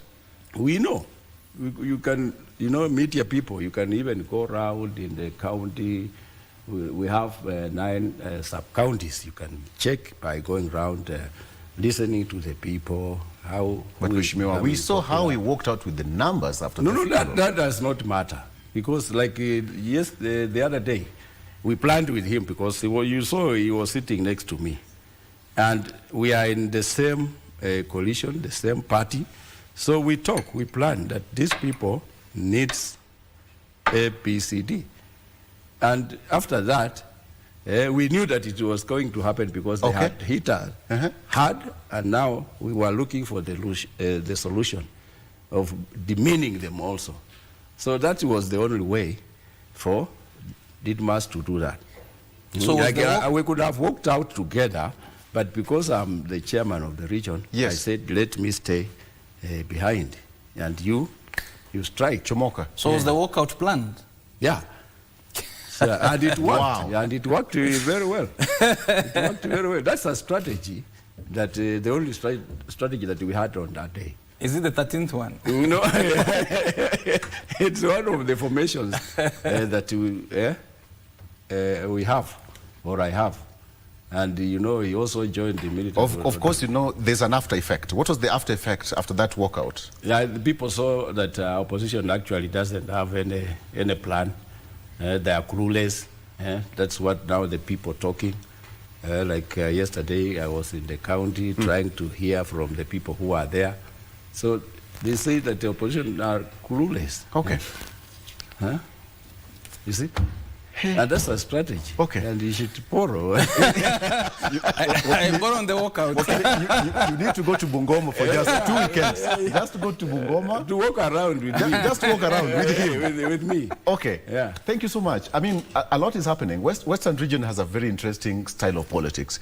And being the chair of the Western Region Caucus, we'll need to sit down. Wakili, after the show. So I think the rest we cannot discuss on air. Asante sana, Wakili George Kithi, an advocate of the High Court of Kenya. Thank you so much for coming. And of course, the people of Kilifi is here. He's here. He's a good man. He's a good man. Okay. And Major Waluke, asante sana for coming. He's a legislator of Sirisa constituency. An apology from Daniel Orogo and Dr. Peter Mbai. Of course, they've been here before, so yes, we give it to them. All right. Thank you so much for joining us. GMK continues after this. Stay with us.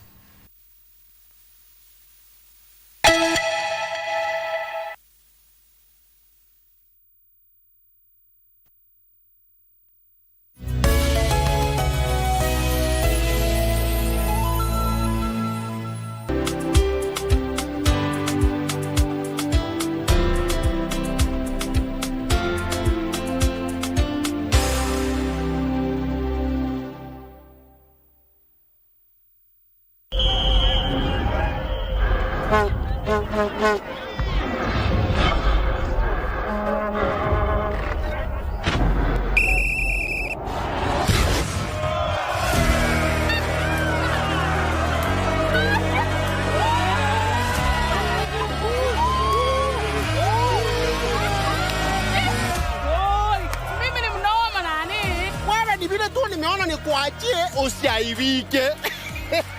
Anyway, ukitaka kutazama mchezo yote iko KBC.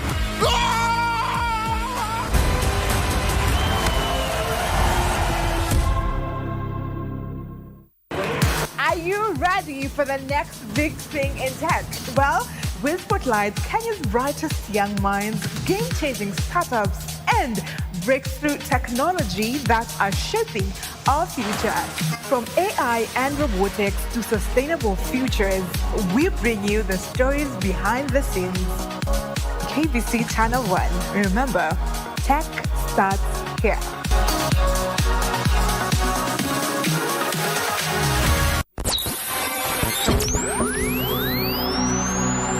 Pindi tunapowasha vifaa vyetu, tunapata fursa ya kutangamana na wasikilizaji wetu.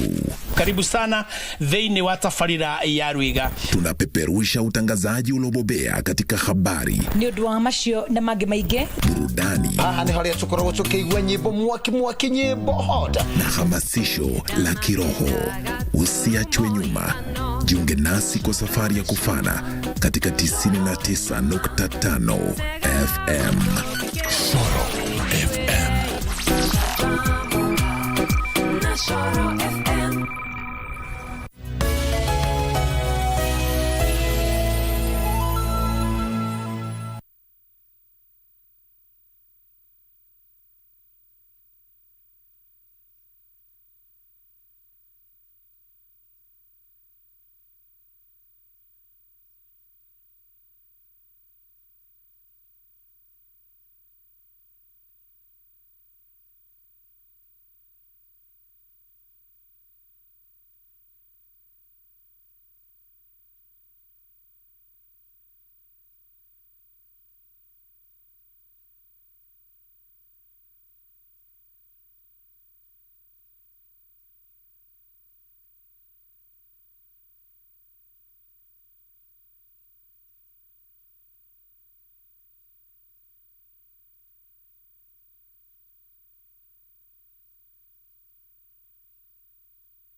Good morning, Kenya. My name is Mike Migwin. Now, we talk matters Kiswahili. I know you're speaking English.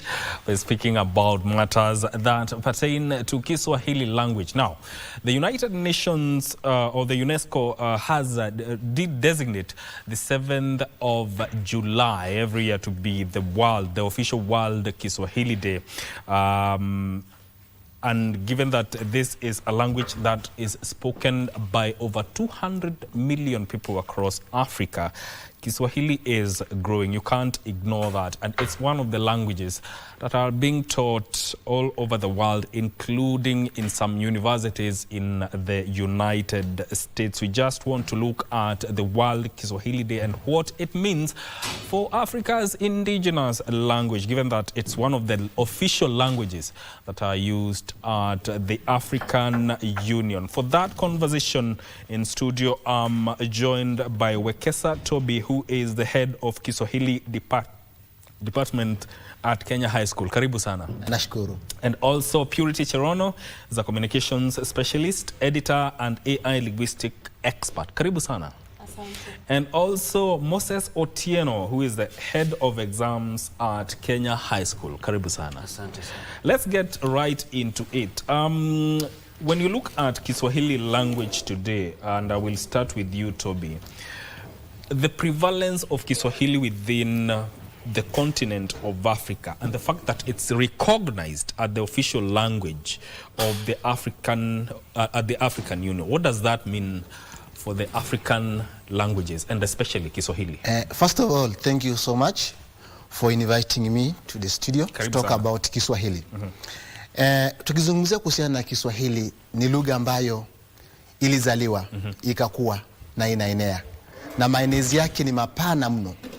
Kwa hivyo ni lugha moja ambayo inatumika si tu barani Afrika, bali ni lugha ambayo inatumika kote duniani ama ulimwenguni kote. Na ndio maana ni lugha ambayo tunaienzi na tunaizungumza sana. Wazungumzaji wake ni wengi. Na ni lugha ambayo ukiitumia ina mashiko yake, inatamanika. Ndio maana unaona kwamba kila mmoja anataka kuijua. Na ni furaha yetu sisi kama wapenzi wa lugha ya Kiswahili kuona kwamba wazungumzaji wa lugha hii ni wengi na lugha inapanuka. Na ndio maana unaona kwamba kutokana na makuzi yake ama maenezi yake imekuwa ni lugha ambayo ni ya kuleta ushirikiano. Mataifa mengi ambayo yanatumia lugha hii wanaitumia kuleta ule ushirikiano, umoja na kuendeleza mawasiliano. Kwa hivyo kwetu kama Waswahili ama wapenzi wa Kiswahili tunafurahia sana kuona kwamba ni lugha ambayo kila mmoja anaichangamkia, si tu Afrika Mashariki, kote duniani. Na ndio maana unaona kwamba inafunzwa kila mahali. Ukienda Ujerumani kuna walimu tu, hata kwetu tunakofunza walimu wamepata nafasi kwenda kufunza. Ukienda kule bara pengine Amerika, US, wanafunza Kiswahili kule na wanatumia Kiswahili. Kwa hivyo hata nijuzi tu nilikuwa nimeketi chini nikaanza kujiuliza, wakati taifa la Kenya lilipeleka askari kwenda Haiti, mara moja ukaleta nini? Amani zilipatikana. Unataka kuniambia askari wanatumia lugha gani? Ukiangalia Kiswahili na siku enye the day that has been designated for Kiswahili by the UNESCO, why 7th of July? What is the significance of that day? Okay, thank you so much for inviting me here, and because it is World Kiswahili Day, tutazungumza Kiswahili. Kabisa. UNESCO ilitangaza Sabasaba kuwa siku ya Kiswahili duniani mnamo mwaka 2021 na kikaanza kusherekewa 2022. Na kwa hivyo sisi kama Waswahili tumeona kama ni mwanga katika nchi yetu na pia katika dunia mzima. Na kwa hivyo tuko tayari kusherekea Kiswahili na tunawaalika kila mtu kusherekea Kiswahili kesho, siku ya kesho ambayo ni 7 Julai, na kitawapa mwanga kabisa. Ni muhimu zaidi. Otieno, ukiangalia Kiswahili, kwa nini ni lugha muhimu duniani katika hii miaka tunayoishi? Asante. Kabla ya kuingia katika kitengo hicho, ninaomba niweze kutoa asili ya Kiswahili. Kwanza asante sana kwa kunikaribisha kitu hiki. Kitu kimoja ambacho tumeweza kugundua kwamba Kiswahili kina historia ndefu.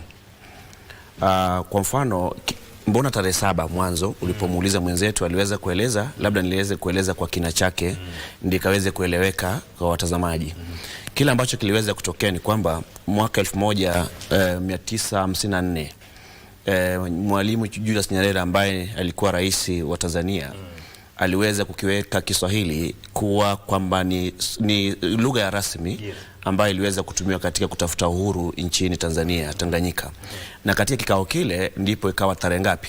Tarehe 7 Julai. Na baada ya hapo ilipofika mwaka 2000 kukawa tena na ule kuleta Jumuiya ya Afrika Mashariki. Ule muungano ulipokuja, ule mkataba ulipowekwa kwa pamoja, na katika maamuzi yale wakaweka maamuzi kwamba lugha ya Kiswahili ikaweze kutumiwa kama lugha rasmi katika kikao kile. Na kwa sababu ya mwanga huo, sasa ilipofika mwaka tarehe 23 Novemba mwaka 2021 kukawa na kikao na shirika la UNESCO, na katika kikao kile maamuzi yakawa kwamba lugha hii ya Kiswahili iwe lugha mojawapo ya lugha 7. Kumbuka kwamba katika UNESCO kwa sasa kuna lugha 7 ambazo nasema kwamba official languages ambazo zinatumiwa kule UNESCO. Mojawapo ikiwa lugha ya Kichina, lugha ya Kifaransa, lugha ya Kijerumani na nyingine nyingi tu, lugha ya Kispanyola na kadhalika. Sasa kwa sababu ile sasa ndo wakaona kwamba Kiswahili pia kiweze kutumiwa. Na swali lako umeuliza umuhimu wa Kiswahili ni nini? Kitu kimoja, umuhimu wa Kiswahili moja ni lugha ya mawasiliano. Unajua nchi nyingi za Afrika Mashariki na nchi nyingi kote duniani, ili tukaweze kuwasiliana kwa pamoja ni lazima tutumie lugha ya Kiswahili. Kwa sababu mawasiliano haya imekuja kugunduliwa kwamba watu wanamtazamo kwamba lugha hii watu wengi ambao wanaitumia lugha ya Kiswahili. Kumbuka kwamba nchi nzima, yani tukiangalia dunia nzima, tuna lugha takriban 8324. Na katika lugha hizi, lugha ambazo sasa zinatumiwa ni lugha 7000. Na kwa sababu hii moja hapo, lugha hii ya Kiswahili mawanda yake ni pana, imepanuka mno, wazungumzaji ni wengi. Na katika Afrika Mashariki peke yake tuna wale ambao wanatumia lugha ya Kiswahili ni nchi 14. Kwa hivyo unapoangalia lugha hii mawanda yake imepanuka. Jambo la pili, lugha hii ni lingua franca. Ni lugha ambayo inasambaa sana, lingua franca. Kwa sababu ya hiyo sasa ndo maana lugha ni muhimu. Tatu, lugha hii ni muhimu sana katika biashara. Unajua ili mtu hata mama mboga yule ambaye anafanya biashara cheteni ama sokoni, ili akaweze kuwasiliana na mwenzake ni lazima atumie lugha gani? Lugha ya Kiswahili. Unipe hii, nipe hii. Watu unajua lugha ya Kiingereza si lugha, haina chimbuko letu. Kumbuka lugha ya Kiswahili chimbuko lake ni Afrika Mashariki. Na kuna mitazamo miwili ambayo imeweza kuchipuka vile ambavyo lugha hii iliweza kukua. Mtazamo wa kwanza ni kwamba ilikuja kutokana na Bantu speaking people. Wale ambao ni Wabantu. Sasa walipokuja wakatangamana na wakatumia lugha hii katika biashara, ndipo tukaona Waarabu wakiingia nchini kule coast na kadhalika, wakaingiliana na kutangamana.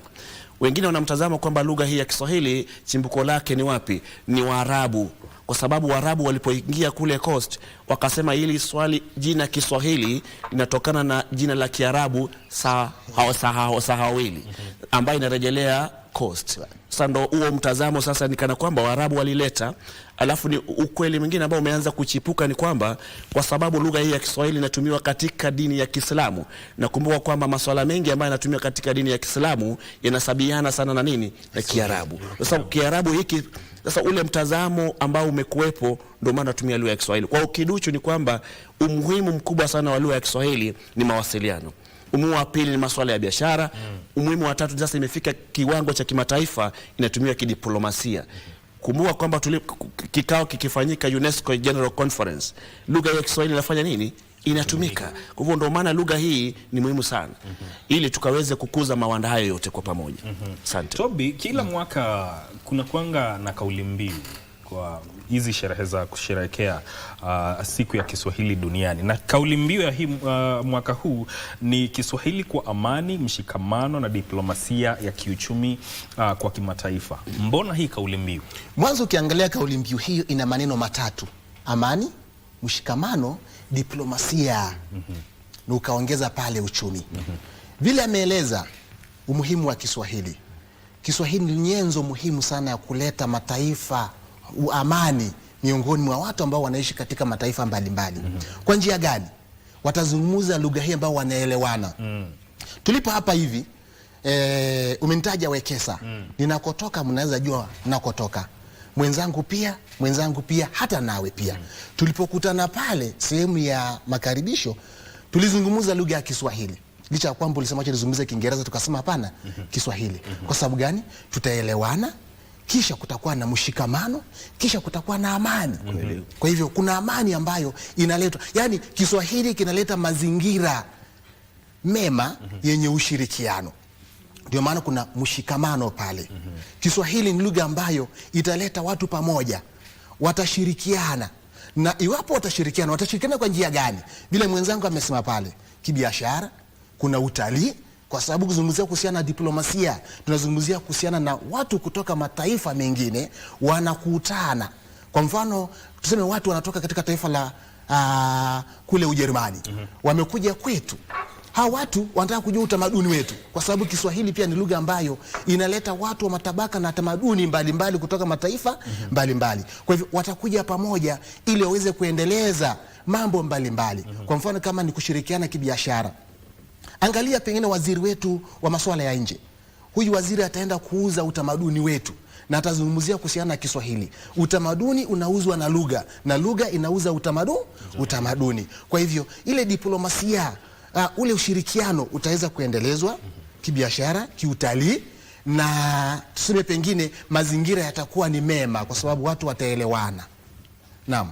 Kwa hivyo hayo maneno matatu katika kauli mbiu lazima yawe pale ambayo yanabeba msingi wa siku. Naam. Naam. Purity, unajua ukiangalia Kiswahili na kizazi kipya, kizazi cha Gen Z, jinsi wanavyotumia Kiswahili kwenye mitandao ya kijamii, venye wanaunda maudhui, waweza semaje, wanakuza Kiswahili ama wanachangia kukiangamiza? Naam, katika kizazi cha sasa hivi ambayo almaarufu Gen Z, hatuwezi kukiepuka Kiswahili. Hata ingawa kuna Kiswahili cha kuzungumza na Kiswahili sanifu ambacho kinaandikwa, bado ukiangalia kwa upana unaangalia kwamba wanatumia mtandaoni, wanatumia tu Kiswahili cha kuzungumzwa. Hiyo pia inachangia katika kukuza Kiswahili. Hatuwezi kusema kinaangamiza. Vile vile kwa miaka mingi ambayo kwa miaka minne ambayo Kiswahili kimesherekewa kama lugha ya kimataifa, tumeweza kuona kwamba Kiswahili kilisherekewa kwa kuzingatia wataalamu wa Kiswahili bila kufikiria kizazi cha Gen Z. Kwa hivyo sasa hivi sisi kusherekea Kiswahili katika shule ya upili ya Kenya High, tutakikuza kwa sababu wale tutakao wafikia ni Gen Z na ni wanafunzi wa shule za upili. Kwa hivyo naona ni muhimu sana. Na Otieno, unajua kuna ile lugha Gen Z wanatumia pale kwa mitandao, pale katika mtaa, kinaitwa sheng. Kimeathiri aje Kiswahili na kuna umuhimu gani wa kujizoesha kuongea Kiswahili sanifu? Kweli kuna tatizo moja. Tatizo hili ni kwamba unajua Kiswahili, tunaposema Kiswahili sanifu, kuna tofauti kati ya Kiswahili kwa ujumla wake na Kiswahili sanifu. Hadi mawanda mawili tofauti. Ndio maana wakati mwingine huwa anaingiwa na kiwewe sana.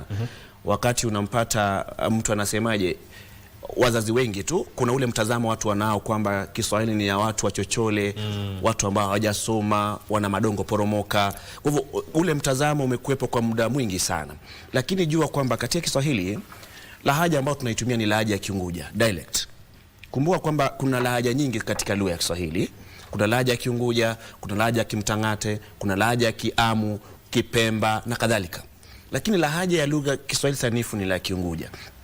Sasa hawa vijana si kwamba kile ambacho wanakifanya, wanaleta neno la Kiswahili alafu wanafungamanisha na neno la Kiingereza. Sasa unajua inakuwa kwamba ni mchanganyiko tu, na katika ule mchanganyiko ambao unakuwepo inakuwa ni tatizo kwa sababu wanaleta dhana tofauti sana. Kwa sababu unajua kuzungumza lugha Kiswahili sanifu si kuchanganya tu.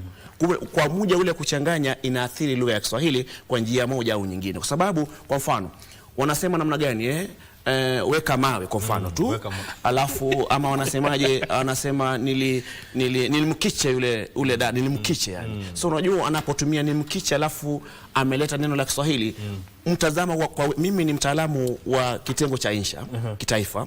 Kwa hivyo unapomwangalia yule mwanafunzi unajua akitumia msamiati kama ule unaleta chachawizo sana. Kwa hivyo kile ambacho nakisema ni kwamba kwa kiasi fulani wanakikandamiza Kiswahili sanifu.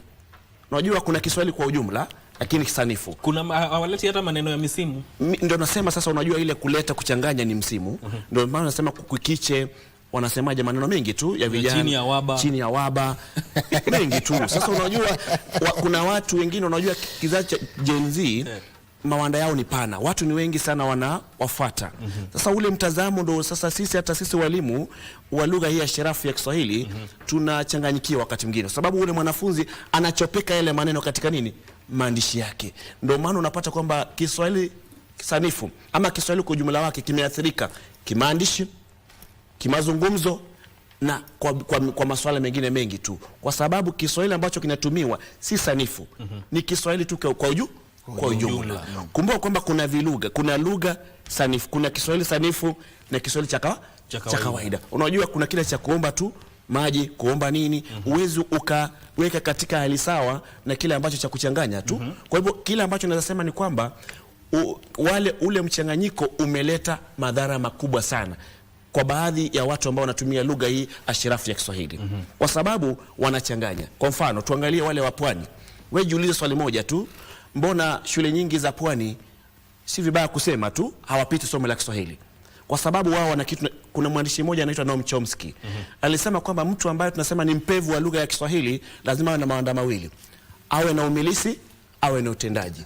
Umilisi ni competence, utendaji ni performance. Sasa wao wana performance lakini hawana umilisi. Mbona? Kwa sababu wao wana lahaja nyingi tu, wana lahaja Kiamu na nini. Unajua ukisema ndo, wao wanatumia ndaa, mahali panaweka J wanaweka D. Ndo hapa. Sasa ndo hapa, unaona? Wengine wanasema njoo hapa. Haya mawanda mawili ni tofauti. Hapo sasa ndo kunaingia kizungumkuti. Kwa hivyo kile ambacho nasema ni kwamba ili tukienzi Kiswahili, ili tukipakate Kiswahili, tujaribu kadri ya uwezo wetu kuweza kutumia Kiswahili sanifu. Si Kiswahili tu, si cha kuomba maji vile mtu anasema kama mama mboga anatumia Kiswahili, mbona mimi nifanye nini nisikitumie? Unaona sasa ule mtazamo potovu tu.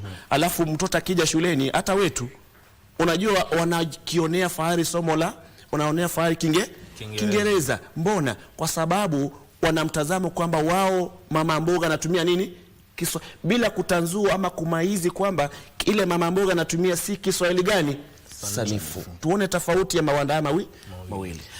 Nikijaribu kuongezea kile ambacho amezungumzia mwenzangu. Tukizungumzia kuhusiana na Gen Z na namna wanavyotumia Kiswahili. Ameelezea vizuri kabisa. Lakini kivyangu pia naona ni swala tata, kwa sababu pia lazima hawa vijana wao wabunifu, watumie lugha mbalimbali, waziweke pamoja. Ukisikia wanasema kwamba weka mawe, ni misimu, ni maneno ambayo yanatumika kwa muda kisha yanapotea. Lakini wametumia ujanja. Kwa sababu gani nasema hivyo?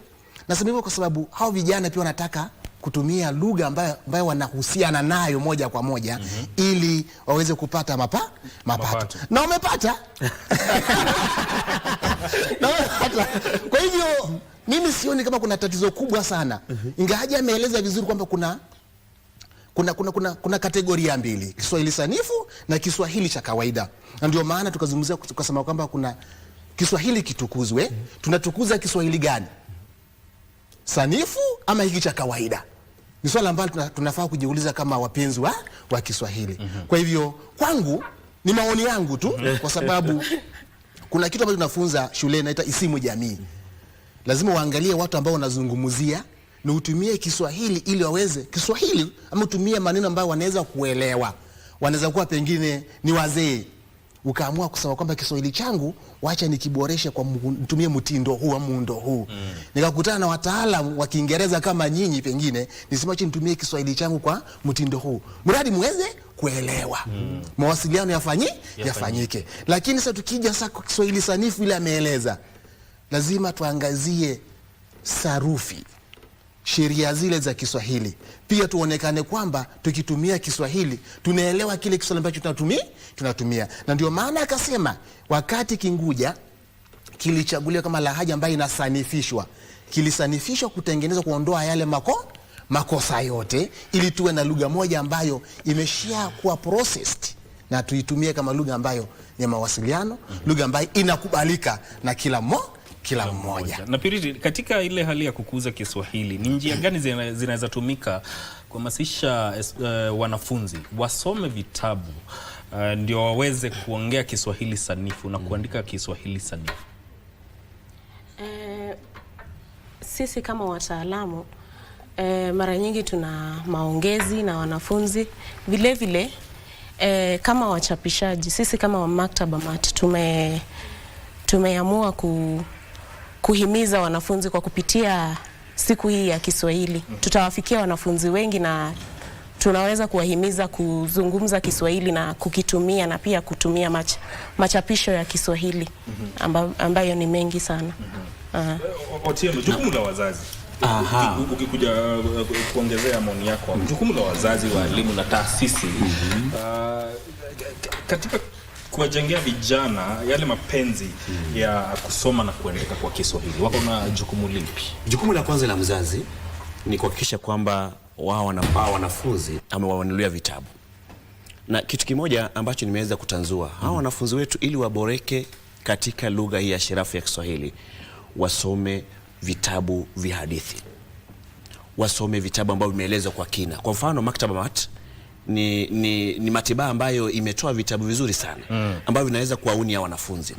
Wakavisome ili waangalie hao waandishi mbalimbali wamezungumzia masuala gani. Kwa sababu unajua wewe unajua practice makes what?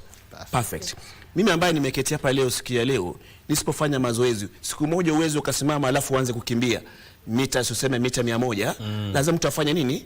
Mazoezi. Sasa mazoezi haya ndio tunasema kwamba usomaji wa kina ni jambo muhimu. Jambo la pili, hata wazazi wenyewe wakiketi na wale watoto wao kule nyumbani pale Kiamboni, wakaweze kujivunia kuzungumza lugha gani? Ya Kiswahili. Mara nyingi unapata wazazi wanatumia lugha ya Kiingereza ama lugha zingine tofauti. Kwa hivyo ombi langu ni kwamba wakaweze kuwazungumzia katika lugha ya Kiswahili. Jambo lingine nataka kusema ni kwamba hawa wazazi pia ama mashirika mbalimbali pia tukaweze, kwa mfano hawa wazazi wakaweze kuwahimiza wanafunzi hao wote wakaweze kujiunga na sehemu mbalimbali ambapo lugha ya Kiswahili inakuzwa. Kwa mfano, nchini Kenya tuna CHAKITA. Tuna chama cha Kiswahili kitaifa. Unaona? Hawa wanafunzi wa vyuo vikuu wanaweza kuhimizwa kujiunga navyo.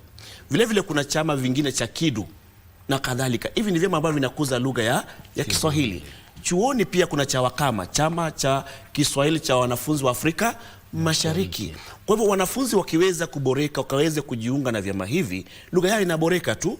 Lakini sasa ikiwa kwamba mzazi hawezi kumulipia hela huyu mwanafunzi akaweze kujiunga na vyama hivi, alafu ama mzazi mwenyewe achangie katika kumwelekeza mwanafunzi kutumia lugha ya sharafu ya Kiswahili, ama tatu, katika mazungumzo hakuna kuzungumza kwa kutumia lugha ya Kiswahili, hapo kutaingia na kizungumkuti. Kwa hivyo ombi langu ni kwamba wazazi wachukue jukumu lao wenyewe, wakikuze Kiswahili. Uende kama mzazi yeye mwenyewe, kwa bahati unajua wazazi wa zamani zamani unajua lugha Kiswahili ilikuwa ni somo la kuchagua. Haikuwa lazima, si kana kwamba 844 ambayo imekamilika. Kitambo kidogo ilikuwa kwamba unafanya maamuzi, unatumia lugha ya Kiswahili ama unafanya mazungumzo mengine. Sasa wengi wakajichopeka katika masomo mengine isipokuwa lugha ya nini? Ya Kiswahili. Sasa unaona kuna uwezekano yeye mwenyewe kutumia Kiswahili. Lakini kupitia kumnunulia vitabu mbalimbali, vitabu vipo vingi tu, waandishi wengi wameandika vitabu. Maktaba publishers wametoa vitabu vingi tu. Hapo tunaomba wanafunzi wakaweze kufanya nini? Wakaweze kusoma kwa kina. Hakuna mmoja hata mmoja ataboreka katika lugha hii ya Kiswahili bila kufanya nini? Kufanya mazoezi. Jambo lingine la mwisho katika hii, pia walimu wanachangia. Sisi kama walimu, unajua kitu kimoja ambacho tuko na sisi kama Kenya High School, tuna faida moja. Mwalimu mkuu wetu ni msomi mtalamiki wa lugha hii ya Kiswahili. Unaona sasa BCOH. Sasa katika hali hile sasa unajua ule matumizi ya lugha ya Kiswahili yamefanya nini? Yamepanuka. Kwa hivyo tunahitaji pia wazazi wachangie, washikadau wachangie. Leo unaweza kupa kongole unatumia lugha ya Kiswahili hata wewe kwa sababu wewe unapenda lugha ya Kiingereza. Kwa hivyo hiyo ndio njia moja ya kuboresha, kukimarisha kipakata Kiswahili, kuhakikisha kwamba mawanda yake yamefanya nini? Yamepanuka. Nikiongezea pale kidogo tutarudi kwako. Tutachukua muda kidogo wa mapumziko alafu tutarudi kuendelea na hii mada. Asante.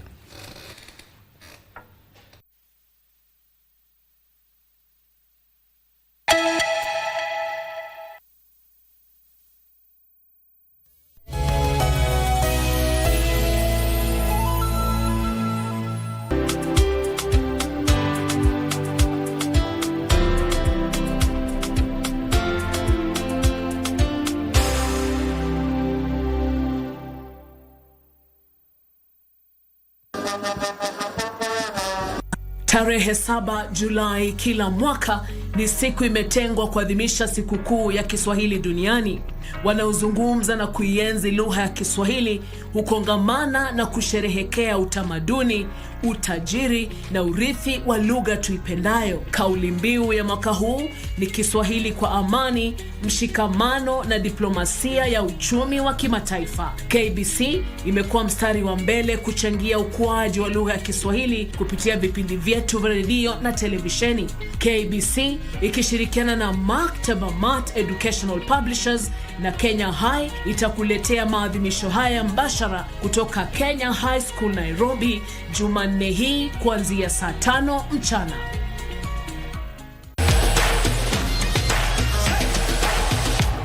My name is Joshua Taba, and I'm Canada's High Commissioner to Kenya. I'm here at KBC Channel 1 talking about the FIFA World Cup. It's been a great honor for Canada to be one of the 3 co-hosts for this tournament, and Canada's men's team is exceeding expectations. We're playing Morocco in the round of 16, and across the country, people could not be more excited.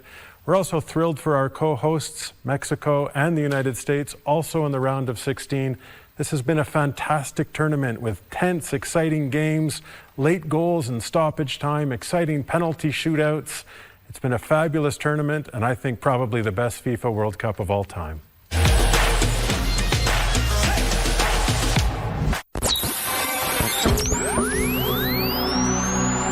Pindi tunapowasha vifaa vyetu, tunapata fursa ya kutangamana na wasikilizaji wetu. Karibu sana thĩinĩ wa tabarĩra ya Rwiga. Tunapeperusha utangazaji uliobobea katika habari, nĩ ũndũ wa macio na mangĩ maingĩ, burudani, haha nĩ harĩa tũkoragwo tũkĩigua nyĩmbo mwaki nyĩmbo hoda, na hamasisho la kiroho. Usiachwe nyuma. Jiunge nasi kwa safari ya kufana katika 99.5 FM. Soro FM.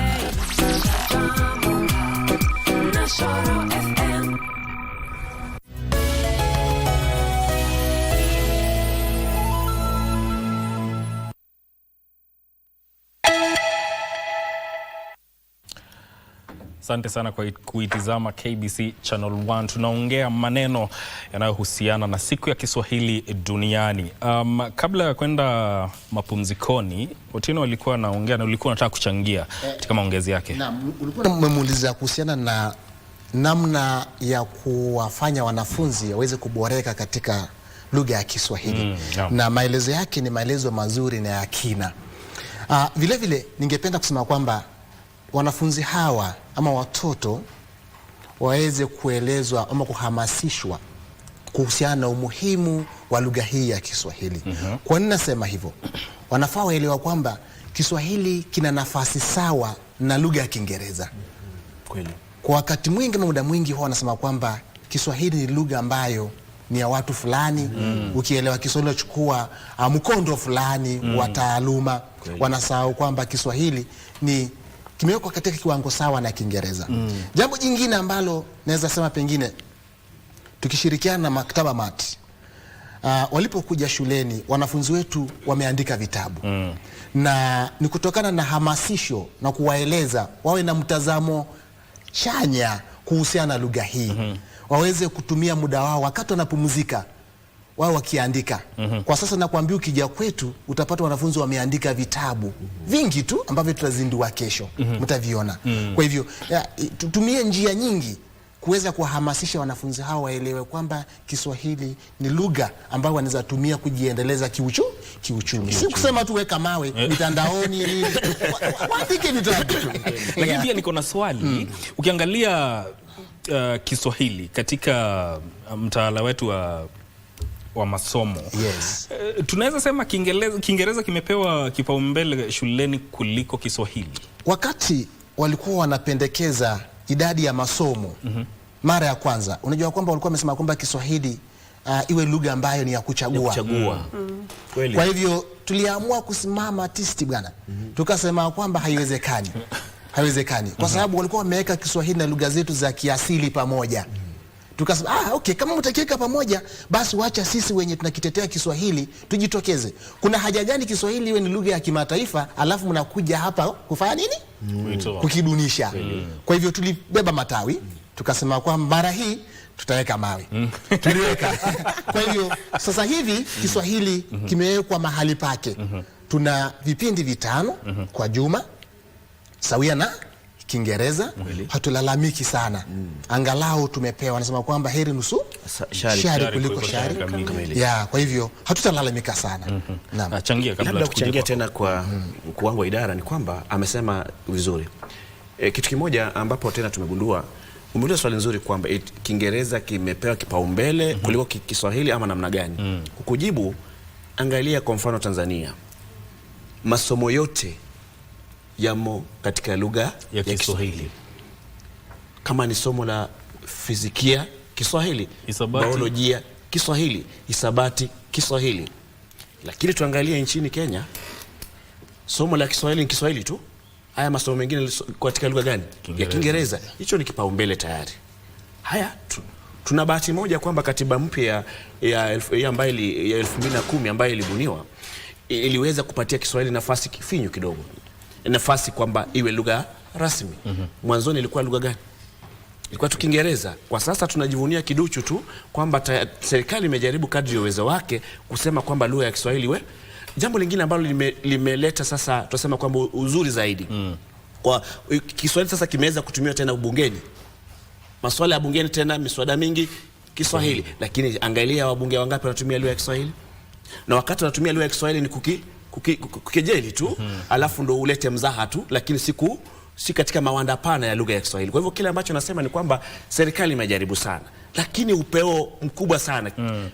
Watanzania wameendelea sana katika kukuza Kiswahili, lakini chimbuko la Kiswahili ni wapi?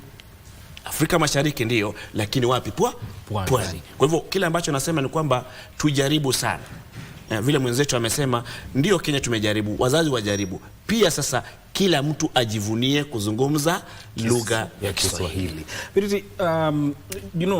Nafasi ya maktaba, Mat Education Publishers, katika kuandaa na kuchapisha vitabu vya Kiswahili vinavyokidhi mtaala na mahitaji ya wanafunzi kwa sasa, mchango wako hapo ni upi? Kwanza kabisa ningependa kusema kwamba tunashukuru Maktaba Mat kwa sababu ni shirika la kwanza la uchapishaji kuweza kukidhamini na kukitangaza Kiswahili kama lugha ya kimataifa. Vile vile tuna machapisho mbalimbali tu ya Kiswahili. Kwa sasa tuna mwongozo wa Bembea ya Maisha. Tuna mwongozo wa Nguza Jadi na tuna mwongozo wa Mapambazuko ya Machweo, na vile vile tuna Lulu za Insha na pia kitabu cha Tusome Irabu ya gredi ya 1 hadi 3. Kwa hivyo ninaweza kusema kwamba Maktaba Mat inachangia pakubwa katika kukiendeleza Kiswahili katika uchapishaji, na vile vile kesho tutakapozindua kazi za wanafunzi, kitu ambacho hakijawahi kufanywa na mashirika mengine, tutaweza kuchapisha yale tutakayoyaona bora. Asante. Mna ushirikiano upi na walimu na waandishi wa shule katika harakati za kukuza Kiswahili? Kuna uhusiano uliopo kati yenu na walimu na waandishi? Naam, waandishi wetu wengi sana ni walimu. Naam, wajua hatuwezi kuwatumia watu wengine kuandika Kiswahili. Tunatumia walimu wa Kiswahili. Kama Toby hapa ni mwandishi wa Kiswahili. Vile vile Mathias Momanyi ni mwandishi wa Kiswahili. Kwa hivyo tunatumia walimu ambao tunajua wamebobea na wanaelewa mtaala wa CBC kwa kina. Nikiongezea tu, nimetangamana na vitabu ambavyo vimetoka Maktaba Mat. Nimehusisha pakubwa na uhariri pamoja na kuangalia iwapo kuna uwiano na mtaala mpya wa CBC. Vitabu hivi vimeandikwa kwa mtindo wa CBC. Kwa hivyo mimi kivyangu, najua Bwana Otieno pia ametangamana navyo. Kivyangu vitabu hivi ni vitabu ambavyo naweza kuproposia wazazi. Samahani Bwana Otieno. Kwa sababu lazima pia waelewe. Na wapendekezea wazazi. Ni vita vizuri. Miongozo yao ndio tunatumia shuleni. Mingi tu ukienda maktaba yetu utapata miongozo kutoka maktaba Mat Publishers. Wanafunzi wetu pia tumewaambia watumie miongozo kutoka maktaba Mat, kwa sababu ni miongozo ambayo inaelekeza wanafunzi na pia wametumia mitindo ambayo inahitajika. Huyu bwana anasema kwamba ni SEE, Assistant Chief Examiner. Wakati wanasahisha wana mtaala pale, wanasema wanafunzi huyu ana mtaala, na ndio unapata pia wanafunzi wetu wakiingia shule hivi, kitu cha kwanza tunawapa kama Biblia ni mtaala.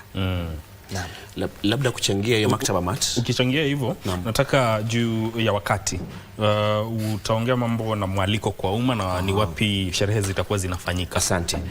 Maktaba Mat kwa kweli mimi ni mwandishi wa muda mrefu sana na nilikuwa natumia shirika tofauti katika uchapishaji, lakini kwa sababu ya mazungumzo nao na vile ambavyo nimeona kazi yao kuntu nimeweza kuungana na wao. Jambo lingine nataka kusema kuhusu mwaliko wa kesho, tunaalika kila mmoja mpenzi wa lugha sharafu ya Kiswahili katika shule tajika ya kitaifa ya The Kenya High School.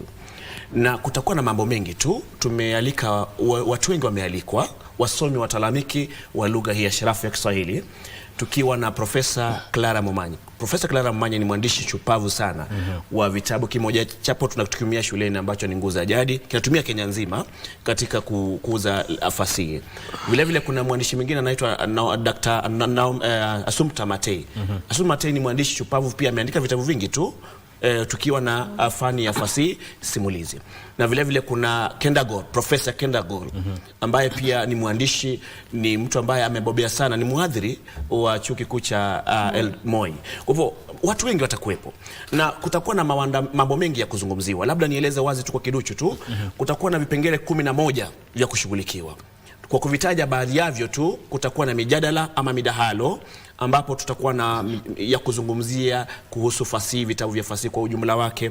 Kutakuwa na nyimbo, nyumba za Uswahilini, miondoko, naomba watu wataviona tu, miondoko ya kila aina. Pia tutakuwa na mashairi. Iwapo kuna mwanafunzi ambaye ni mpevu katika mashairi, tutakuwa na mashairi. Jambo la nne tutakalokuwa nalo siku hiyo, kutakuwa na wale ambao ni utangazaji habari. Iwapo kuna mwanafunzi ambaye ana kipawa cha kuweza kutangaza habari, anajumuishwa. 5, kutakuwa na masuala kuhusu nini?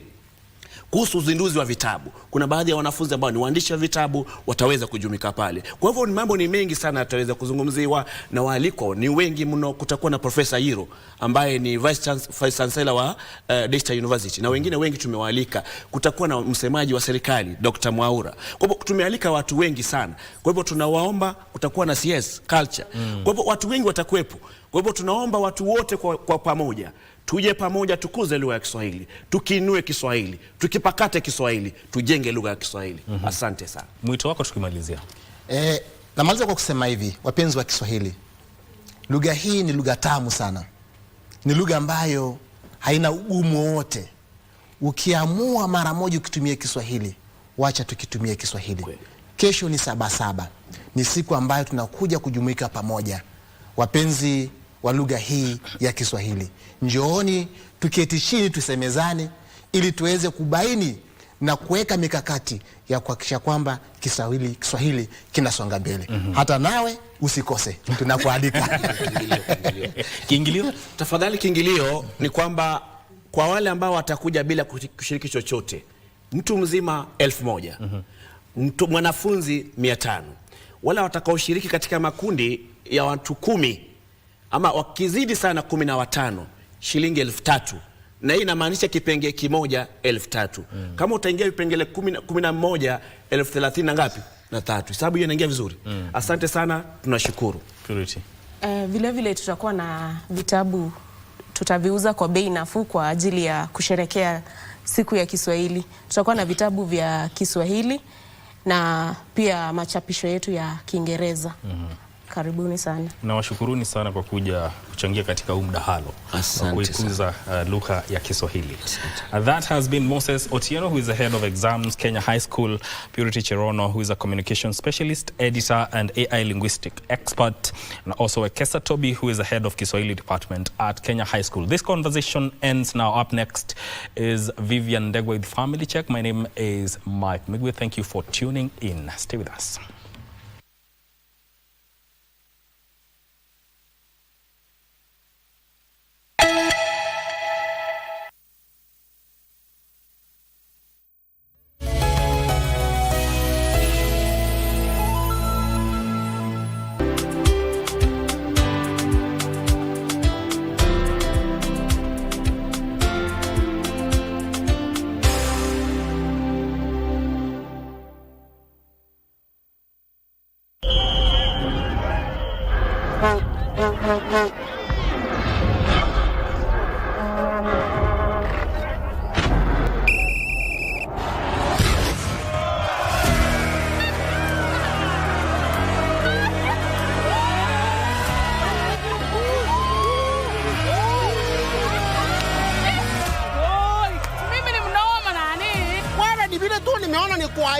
Usiaivike.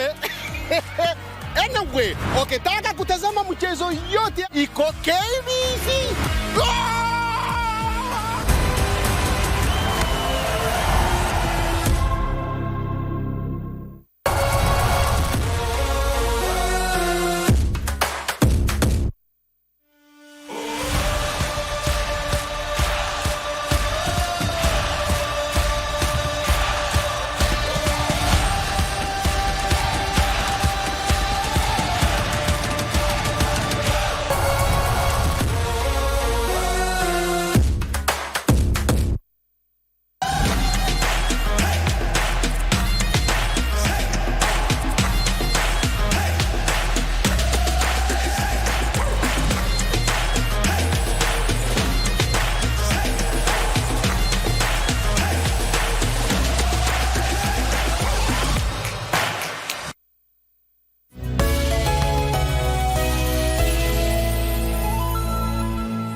To many of us, it's just known as the Archives. It's one of the most well-known landmarks and meeting place in Nairobi's Central Business District. But a historical building in its own right, a national treasure. Not much is known of the National Archives. Not its history, nor its functions. Not even the priceless surprise it holds inside. The Kenya's and Pan-African treasures, and a vast gallery displaying both national and continental artifacts, with some so rare they're found nowhere else. In this mini feature series, we will open your eyes to what you've been probably missing and you never knew all this while. Give you an inner glimpse of the famous yet unassuming building in the city and some of the national treasures it holds inside for all of us to see. The Kenya National Archives and Documentation Services is an archival central and a home to a wealth of cultures and invaluable history on display for all to experience. A time capsule right in the heart of the Kenya's capital, Nairobi. Meet Mary Ann Wanyonyi, the Deputy Director at the National Archives. She shares her great insights on the history of this colossal structure and its genesis. Kenya National Archives, for the public and the majority, have always been coming as a monument, a place for meeting. A majority of, you're talking about your audience, if you ask them, they'll be telling you like a landmark, let us meet at archives, but they have never known what is this archives, what are some of the things that are at the archives. So yes, let me demystify some things. One, this building that houses now the Kenya National Archives was built in 1928. It was initially the Bank of India, It started operations during those 1930s, but it was built in 1928. So Kenya Commercial Bank bought then the building in 1970. This is why behind the Kenya National Archives there's a matatu stage that is called Commercial, because KCB was housed at Kenya National Archives. So then from 1970 to 1978, the government bought this property and then relocated Kenya National Archives from Jogo House basement to come and occupy Kenya National Archives. So officially Kenya National Archives began operations in this building in the 80s, 1980 to 82. According to the deputy director, most artworks and artifacts found here at the National Archives are credited to Joseph Murumbi, Kenya's second vice president, who was not only a great enthusiast of African culture and its way of life, but also a collector of artifacts. Some of them are as a result of generous donations from collaborations with other countries. Some of the galleries, that the artifacts that you have seen have been donated as gifts. They were given to him as gifts. And then he decided to preserve them at the Kenya National Archives, but not all. So because you have seen different cultures in Africa, not just specifically Kenya, you have seen things from Nigeria. They were given as gifts to him. So we are preserving culture cutting across in Africa. The Kenya National Archives serves several key mandates and functions. These attributes have not only served us, the public, but also our government. In addition, foreign researchers who are keen to learn a thing or two about the Kenyan and African history, as well as her people, culture, and way of life, often come here. After independence, 1965, there's an act that was passed in Parliament, the Public Archives Act, which established now two things. One, the office of the director, Kenya National Archives. Then two, functions and mandate of the Kenya National Archives.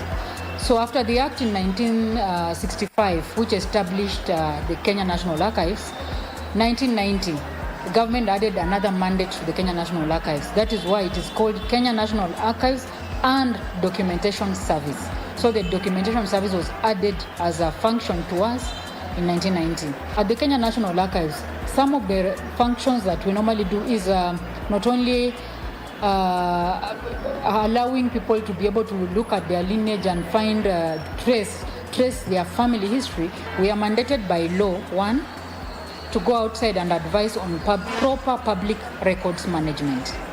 Then two, we are mandated as well to acquire and preserve archives for posterity and also to make it available.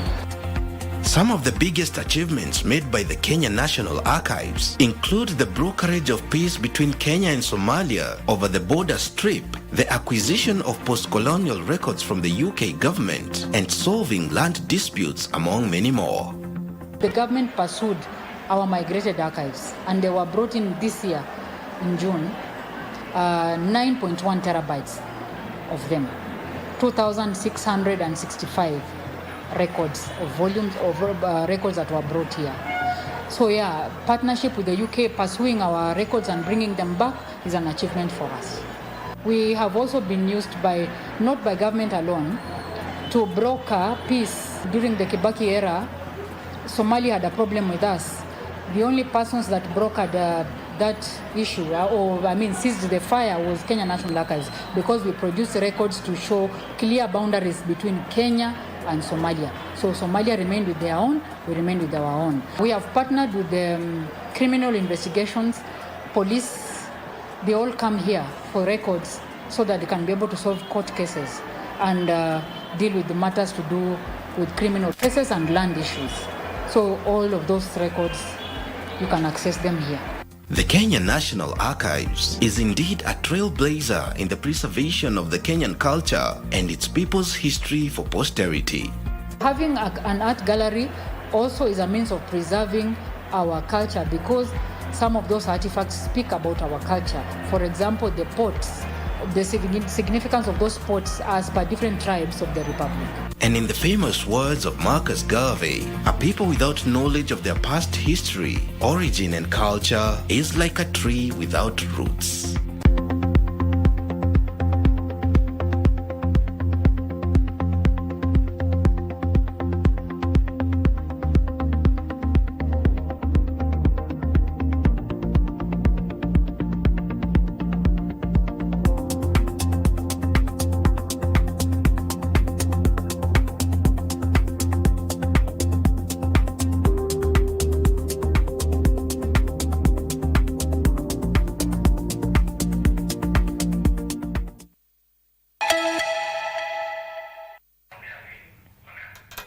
All right, and Good Morning Kenya gets to continue, and right now you are in time for Family Check. Today on Family Check, we are talking matters growing up online and what are the dangers that are surrounding, that, or the dangers around that. And we are more than pleased to have enough guests in studio for us to have this conversation, and I will begin with the guest who's seated right next to me.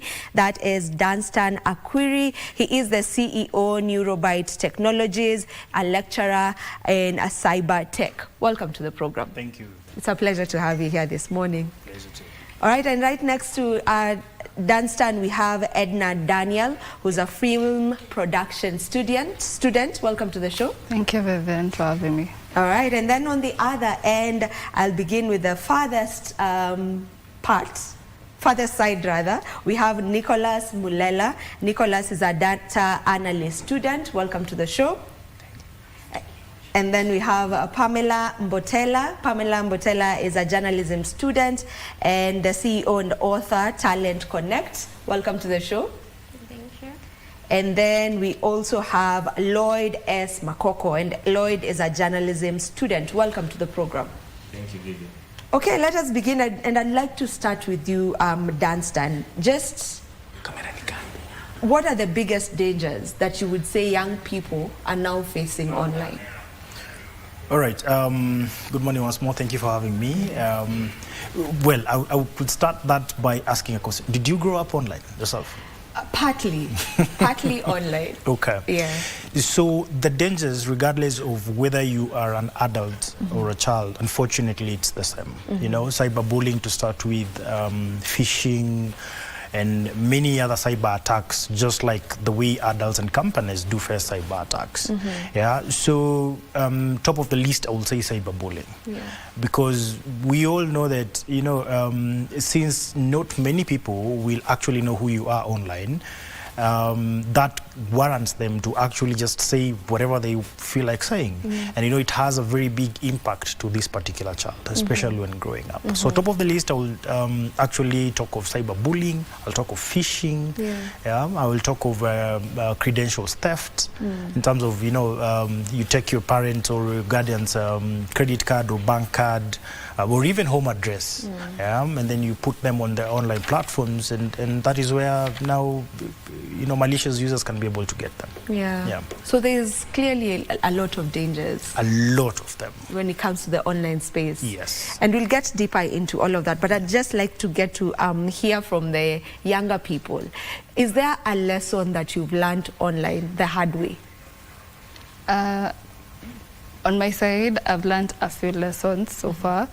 Mostly, I will tell about mental health for me, because at some point I've seen people, friends, relatives actually distracted on the online platform mostly. They get to have low esteem at some point, of which it's actually a bad thing, because it's destroying us mostly as young people, depending on online, mostly digital platforms. To an extent, one can be so desperate on followers, gaining likes, only focusing on your online platforms, but at the end of the day, you don't care about your mental health, and this distracts. It comes with more signs, mostly. You don't have to just do it and see yourself in a mental health issue, but you just see it by your actions day by day on the online platforms. I hear you. And Lloyd, I don't know, is there a lesson you would say you've learned the hard way online? Yeah. For me, I'll say peer pressure. You see, when I'm scrolling in online, I see like people my age with cars, big houses and stuff, and I start putting a lot of pressure in myself, not knowing the process they took in order to achieve whatever they have. So I'm like, I've wasted my life, whatever. I'm just here like in this. You get me? Yeah, I get you. Yeah, I put a lot of pressure in myself because I'm seeing what people my age are doing right now. Yeah. Pamela, would you say that you also get to go through the same thing, especially when it comes to comparisons online? Yeah, I couldn't say that I'm a culprit of that, because I'm talking out of experience. I mean, sometimes they're online, you wish to live the life that others are showing their outside without knowing that some people are faking life, they're online. So I've also learned from that. Yeah. Nicholas? Personally, I've learned the hard way. It dates back to when I was in primary. I remember there was a time I was with my phone, then I saw this app, then it was a malicious app. I didn't know it wasn't the real one, so I thought to myself that maybe I should try this app. Then someone hacked my personal number through the app. Then suddenly I started receiving calls. Then why are you demanding money from me? Why are you demanding money from me? Yeah. So I learned the hard way that sometimes we should be keen when we are online. Yeah, and Danson, I would like for you to pick from there, with what Nicholas was saying. For him, he was just, you just find this app and you download it, but then again, it might be, you find that it's not really safe. Yeah. So is there a way that one can be able to truly be safe online? I wouldn't say there is a way 100% to be fully safe online. And like I mentioned, it cuts across. I mean, the same problems adults go through in the cyberspace or the online space is the same problems that the young ones go through. So what we can do rather is try as much as we can to make it safer. And one of the ways we can do that is always cyber education, whereby you need to make sure that the young ones also understand, what can be real and what can be fake. Not even in terms of content, but in terms of applications, in terms of links and what have you. Because downloading an application is one thing, but then downloading an application from a verified platform, a verified website is something else. But you see, they will not be able to know and understand if they have not been taught. So cyber education is very important, not only to adults but even to young ones, because it will be able to make them understand the difference between the two, good and bad, or real and not real. Another thing we can be able to do is parents can be able to actually use privacy settings on, for example, social media, whereby they need to inform the kids and make them aware that we have got different settings that will make your account private. Now, I think we should have started by this. There is no way that we'll be able to actually make the young ones not get onto social media platforms. So they will be there. That is one fact that we need to agree with.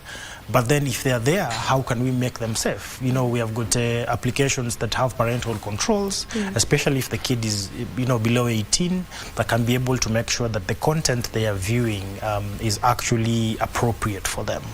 Not the other content, adulthood content. Other than that, something very important I would recommend is keeping an open communication.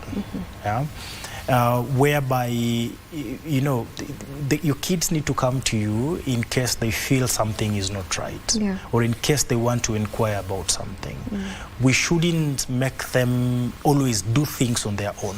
Like, you want TikTok, just go to App Store, Play Store, download TikTok, and then you sign in. yeah, which is, you know, a very, very big thing. And, you know, it also helps in reporting cyberbullying. Your kid will be able to come to you and tell you, you know what, mom, dad, or my guardian, this and this has happened. And therefore now you can be able to take appropriate measures. Finally, I would recommend to the government to have a SIM framework. Many other countries have implemented, actually. I think even Zambia has implemented, Philippines have implemented, Russia have implemented, whereby young ones can be able to have SIM cards, but then they are registered to parents. And you see, when that happens, we can be able to have a network level filtering, whereby we have got some of the many contents which can be filtered from the network level. So you cannot be able to access some certain websites that have not been whitelisted by the parents. So that's how I would look at it. Yeah, that's one way of, you know, just trying to ensure that we are having our young ones safer online. Yeah, and of course, always promoting kid-safe platform. Look at YouTube. We've got YouTube for kids. Yeah, so YouTube for kids, definitely it filters all the adult content. And it's very, very unlikely that you will find very funny, crazy comments on YouTube for kids. Yeah, the Cocomelon things, for example. Yeah, very unlikely. What role does the internet play in your everyday life? So, in my everyday life, the internet helps me mostly interact with people from even different parts of the countries, know their cultures also, and also just make bonds out there. At the same time, the internet helps me in my day-to-day living. I can be able to search on healthy routines for myself. I can be able to search on big things that I can do or explore out there. And it's actually beneficial. The internet is benefiting us mostly as students. We get to, despite the ChatGPT thing, we get to also learn things online. Despite being in class, being taught things, there are things you cannot actually get fully in class. You just have to go out there, push yourself, and use the internet to learn more. And I'm sure now with this younger generation, the Gen Z specifically, many a times maybe you've had issues with your parents because of them complaining that you're always online. You know, that you're always online. Mbona kila saa uko kwa simu? Mbona kila saa uko kwa simu? I'm sure that this is something that maybe most of you, if not all of you, have had to had a struggle with that. So do you feel that there are things that maybe the older generation do not understand specifically about this online space and you being involved in it? Lloyd? For me, I'll say I kind of side with them. Because you'll find literally, like for me, my family, utapata it's ni jioni, everyone is just on his phone, no communication. It's kind of irritating, actually. I understand them. Yeah. But one would argue also that's where most of you maybe are making your extra coins. So where do we draw that line? I'll say we should have like okay, for now, Pamela, I don't have the answer. Yeah, for now I don't have the answer. Okay, to me, I can say technology or the internet, I can't take it as a curse or a time wasted because the internet has been a tool for me to learn. So to the parents, yes, I find out that so many parents are being irritated by the way the Gen Zs, or rather today's generation, they are just ever online, but let them know that to some technology is a blessing, or rather the internet is a tool to some. But when it comes to screen addiction, it's very real. To be frank, most of us are addicted with the screen, but let the parents know that some of us are doing something good there. Most of us are using the internet to learn, to do some research, and to be updated, So it depends on how you take it. Yeah, Nicholas. Yeah, so basically for me, I say that parents try to police to police what maybe they don't fully understand. So they should try to do the co-piloting, like we should do this together. Not like when we have problems in Ilikuambia, no, this should be our problem. So like we should be able, personally as a freelancer, you know, like this online, I do my businesses there. This way I find my something to sustain me in the university. So like don't say like don't. It's okay that I should not spend more time on the screen, but specifically, I should also make time for myself, and you know, yeah, that's all I can say. Okay. Remember, you can also be part and parcel of this conversation. As you get to watch us, you can be able to send us a WhatsApp message. The number is 0707 303 212. 0707 303 212. Get in touch with us. Let us know what your thoughts are on the same. That is, what are the dangers of growing up online, or what are the dangers, or what dangers are we facing right now online? You can be part and parcel of this conversation. If you also want to make a call, you can call in live and we will get to listen to you and also be able to read the questions that you send our way. Now, Dan, right now, especially with AI being amidst us, I mean, we're living in a space where one can easily generate fake things. You know, you can fake voices, you can fake images, you can fake videos. So should we be worried about this? And how worrying should this be, or not? Well, it depends on how you look at it. Now, like he mentioned, you know, he's using the internet to at least get some coin to sustain himself. And so what I will say about it is, you know, the emerging technologies, so they call it AI,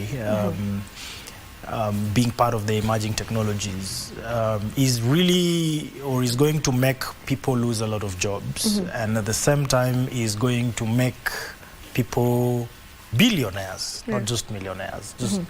So the question should always be, should not be being on the screen the whole time. The question should be, what are you doing during the time you're on screen? So maybe just to correct my younger brother, it's not really parent policing what you're doing, but it is their responsibility to make sure that, you know, you're safe, and not just physically, but, you know, mentally and online. And so, yes, it is a blade that is sharper on either sides.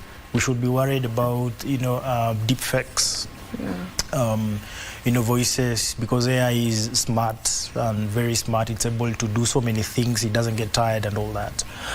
And at the same time, I know of people who actually make music using AI, and they're able to, they don't need a producer, they don't need anything else. They just need a prompt to make very good music. In fact, one of even a very famous gospel music that I'm sure you've heard of was actually made by AI. I will not mention that though. And you see, many people are actually creating this, and it's actually very easy. The free package gives you around 8 songs per day, and you can be able to upload on YouTube and, you know, get more subscribers and get more money and all that. But at the same time, someone can actually use that to harm other people, can use that to be able to mimic my voice, my face, and, you know, say things that are not true. So it just depends on how we use it, because either way, we can't say that, you know, we are now having AI that we only use it for good. And what that means is how we are able to actually let our people know the good side of using these particular tools is very important. Because if you just let them to go and explore, then that is where now, you know, there is bad and good. But then from an early stage, if you're able to let them know and understand that, you know, we have got these tools and this is how better we can be able to use them, then it becomes a game changer. And even Edna, as a film production student, would you also say that, you know, what he's just from talking about, it is enhancing you know, even your skills in one way or the other, if you decide to now pick it up, specifically AI, to help you with your, you know, with your work as well? I will say, as a film student, AI definitely gives a good approach to film in a way, because there's certain techniques in film that you have to learn from even other filmmakers, and mostly I can't encounter a live session being taught something with someone who is in the US or anything, or producers in US. I will just have to see at how, because even in film we have green screens, we have which help actually in this animation stories, in scenes where we get to see extraordinary things from life. Yeah. So it also helps actually in learning film techniques, mostly even in editing. It really helps so much. You have to know some certain styles and ways to make your film interesting, and mostly you have to learn it through AI at most. Yeah, because not everything you learn by physical teaching or classes. You'll just have to look for other techniques to make something spicy, especially your film. Yeah. Nicholas, are there times when you struggle to differentiate, or you struggle to point out whether something is AI generated or it's actually real when you're online? Personally, it's not that hard to figure out. Okay. And yeah, AI, we are in a generation where AI has evolved and it is now part of us. So we try to make it kuifanya ikue like part of us pia. And like AI is good at some point, because it helps us, you know, helps in like in coding and other stuff, but at the same time like inafanya mtu asijitegemea sana in critical thinking. You know, there's that time that utakuwa karibu na AI, so what will you do? Yeah. So like I say, like, it goes both ways. It is good and bad in some way. Yeah. But for you, it's easy for you to know that this is not real and this is actually... It is easy for me, I can say. Yeah. Because I've studied, I'm a data analyst, and I work with AI, and my team from 3Peak Media helped me to learn these things. Yeah. So you see, for him it's easy because now he's part of it, you know. But I can imagine for most people it's very difficult to get to differentiate. Vivian, I beg to differ a little. See, AI is basically what we call GIGO in technology, garbage in, garbage out.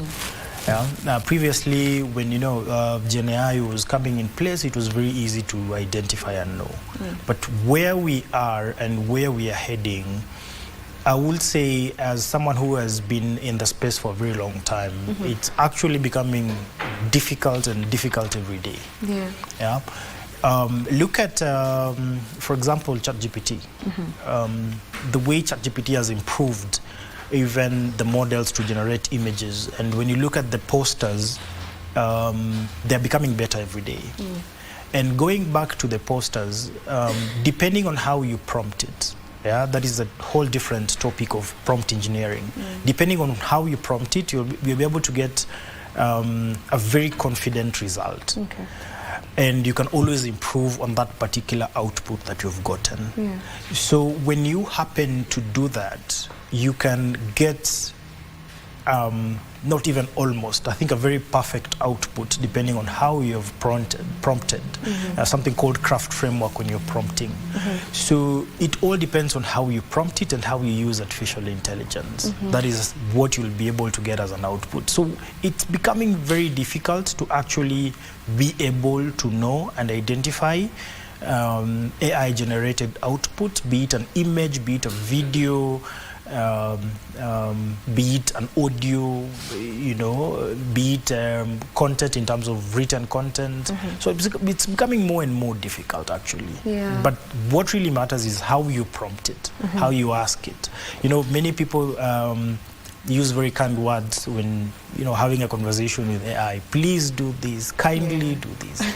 It doesn't change the output actually, because AI is there to receive instructions, to act on the instructions, and kindly, I mean, kindly is more feelings, yeah?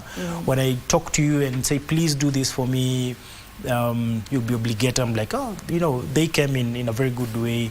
But you see, AI, when you tell it, do this, and, you know, you put kindly there or please, it doesn't change the output. So what really matters is, and I would, you know, urge all of us to actually take time and understand how to prompt AI. Because whatever you can be able to achieve, to talk even graphic designers, whatever you can be able to achieve within a couple of hours, you can achieve it using AI. In fact, a better version of it using seconds. Yeah? I was yesterday looking at this famous movie when we were growing up, The Matrix, whereby the guy was dodging bullets, and, you know, he could take bullets, could go curve and all that. And it took more than 100 cameras to do that. And you can actually recreate the scene using AI with a couple of minutes, if not seconds. A perfect scene. You know, there are shadows there, you know, the background and all that. Editing a photo takes seconds, and you can't actually know it's an AI that has edited the photo. Why? Because there is depth, there are shadows, and there are all those factors that a professional editor or designer could actually do. So the bottom line is how you prompt the AI. Yeah. And whether we like it or not, it's becoming better and better every single day. And it's here with us, so It's we not better going just anywhere. adapt and get to learn it. Pamela, I would like to come to you, and I'm sure that you agree with me on this. Online nowadays, it brings about these beauty standards, you know, and they're very unrealistic beauty standards. And I'm sure because you're online, you've seen, you know, we have ladies trying to wanajibadilisha tu, mara ameongeza nini, mara amepunguza nini, mara amenini, and it's simply because of the pressure that comes with being online, specifically as a lady. Would you say that this is something that is that affects you in one way or the other, Pamela? Okay, yeah, to me, I'll agree with you. It's very true that people are faking life, the way they're using the AI to create content online. They want to fake life, but I feel it's somewhat bad to some of us and good to some of us. You know, it's causing pressure. It's giving some people pressure here outside because they feel, am I not a real human being? I'm not like this, I'm not like this. But the faking, it's somewhat good to some people who believe that we fake until it becomes. So they're trying to fake life and feel.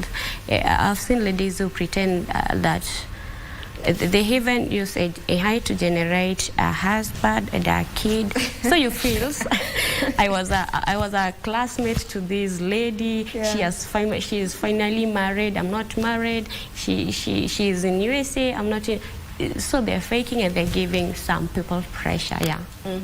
So it comes with a lot of pressure online. And there's something we had touched on a bit, and I would like Lloyd to get into that. Just the validation that sometimes we want out of social media. You know, these platforms that we use every day, the Facebooks, the Instagrams, the TikToks that are very popular right now. The validation on these platforms equals likes, equals followers, you know? So, what I'll say, it affects all ages. Let's first start from that. Everyone is affected by this validation thing. You'll go to Facebook, you'll see like old people also they're doing cringe things just to get likes, to get validation from the world. And the young kids too doing harmful pranks to trying to be funny to their age group. It's so bad for them because the digital footprint, the digital footprint will come to harm them later in life. Let's say when they want a job, opportunities, the employers will pull out those videos, and they might miss those opportunities just because of those silly videos. Okay, allow me to read some of the messages that have come in. Someone is saying, morning, it's Martin. So I think, in my view, as much as the internet is good, growing up with it is a big challenge, especially to the children. They will grow disconnected to people who matter most to them, that is their families, and I also think their intellectual capacity may reduce to some, not all of them. We used to read, we used to read Got Matata at home when free, but now kids watch Baby Shark during their free time. Can you compare the two? Though diversification is still good and should be embraced, it is very important. He's trying to compare between, when we used to sit and read those books, like actual books, and now the difference between that and just putting Baby Shark to allow the child to just concentrate there. Anyway, let me read one more. Good morning, Kenya. What can we do as parents to make sure we spend quality family time with our young ones and still allow them to grow into these ever-changing times of AI? Yeah, maybe Dan, you can take that. Okay, so let me go way back. Got Matata, you know. And then there was a short story on, I think, English book 4, something to do with Mamsa. So instead of shaking the medicine before giving the kid, she gave the kid and then shook the kid. Good time. Well, what I want parents and everyone to understand is that at no point we are going to take the internet or the digital space away from the current life. But then it all depends on how safe do we want our kids to actually be online. And going back to specifically answer that question, it all depends with your family. I mean, how I would picture it is it gets to a point whereby at some certain times, from this time to this time, it's family time, it's stories time. It's going out to play, then the other times we can be able to now be on our phones. And that rule, if for example, if that rule exists in your home, it does not just apply to the kids, it applies to the parents as well. Because many young ones actually learn by seeing. So if you can implement that and be on the front line to own that particular rule or principle at home, then definitely it's going to work. But then many times you find that parents set up a rule, you cannot be able to touch a phone or watch your TV from before 10, but then they're the first ones at 8 to turn on the TV or always on their phones. Many of these kids are actually doing what their parents are doing. So if you can be able to actually say, from this time, hypothetically speaking, from this time to this time, it's family time, it's story time, it's going out to play, then the rest of the time you can be on TV, you can be on your phones. But again, even on TV and on phones, it's always very important to know what they're accessing. So that's what it's, and actually Got Matata, it's digitized now. We don't have to physically access the books. So you can be able, soft copies. Are we sharing too much online as young people? Yeah, actually we are right now, because right now I think people are just there to do everything. You can find people are just doing bad things online, but people are hyping it up as if it's something nice, you get. And at the same time, it's so bad actually, because some morals right now are being set aside because people want to do what they want to do for trending purposes.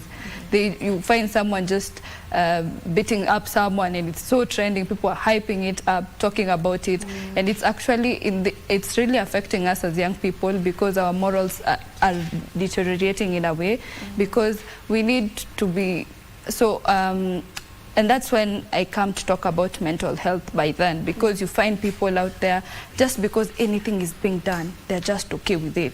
You don't, not like before we used to be told by our parents, don't do this, usicheze na hii because itakufanya hivi, don't access my Facebook, my phone anyhowly, just play games only. But right now you find kids are just asking you to go to Facebook. Nataka kuingia kuona something TikTok. And at the same time, you know, TikTok does not restrict any content because it doesn't know it's your child is viewing it. Yes. So she comes to see things, videos that are so immoral out here, and it changes their view on morality. Yeah. And even with that, does digital reputation matter? You can take that. Does it matter? And I know Lloyd had touched a bit on it. So does it matter? For you as a young person, do you think your digital reputation matters? Yeah, definitely, because you never know who's looking at you. Yeah. You may find what you post can be used in the future in determining the opportunities utapata. Yeah. Like I said, you can be posting bad stuff online, and then your employers will bring that up during an interview. Wakulize ni nini ulikuwa unafanya. You see now, because what you did back then imekuharibia your future. Yeah. Nicholas, online reputation, it matter? Yeah, it matters because sorry, it matters because at first, you know, you're digital.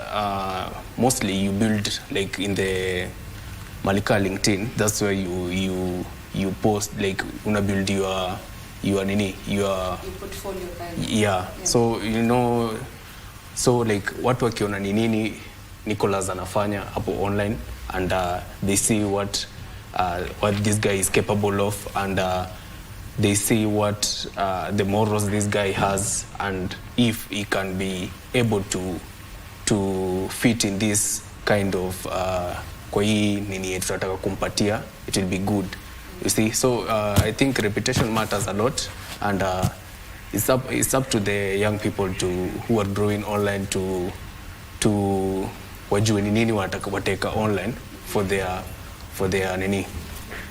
good. Yeah. Pamela, kuna mtu anaweza kuwa anasema, you know, me I post what I post, and I don't really care what happens, because I mean in the future sinaweza rudi tu na ni delete, you know, like naweza rudi tu na ni delete everything yenye nilikuwa nimepost, and I feel maybe it can put me in jeopardy.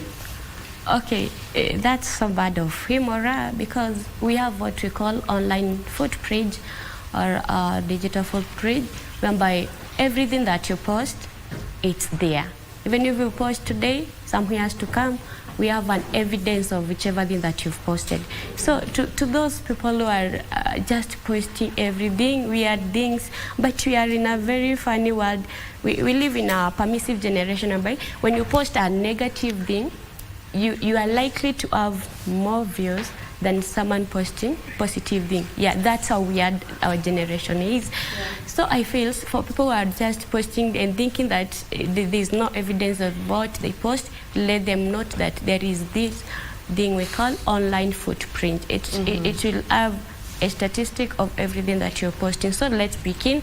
And one advice to such person: before you post, before you share, just be clear of what you're sharing. Before you click to share, think, just tell that person you think before you click, and before you share, you verify, and before you post, you prepare. Yeah.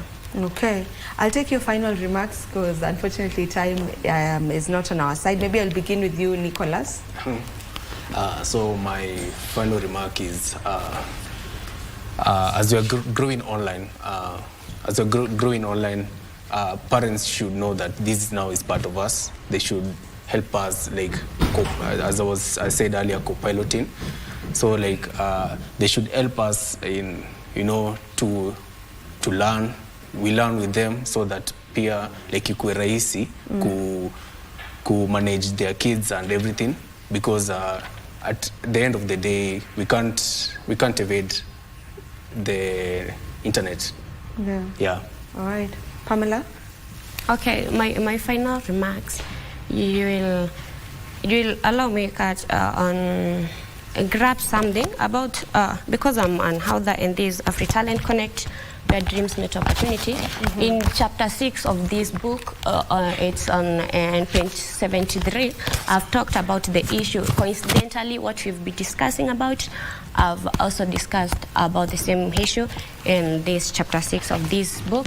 So I would just give one thing to the parents watching me, to the teachers, and the society at large. Okay. We can use digital or online or technology wise, and it's our all responsibility on how we are handling it. Thank you.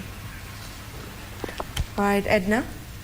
So I will prefer to say that those people, we should, as the society, we should be able to regulate our kids on online platforms, be able to be there to confirm what they post online, and also validate everything.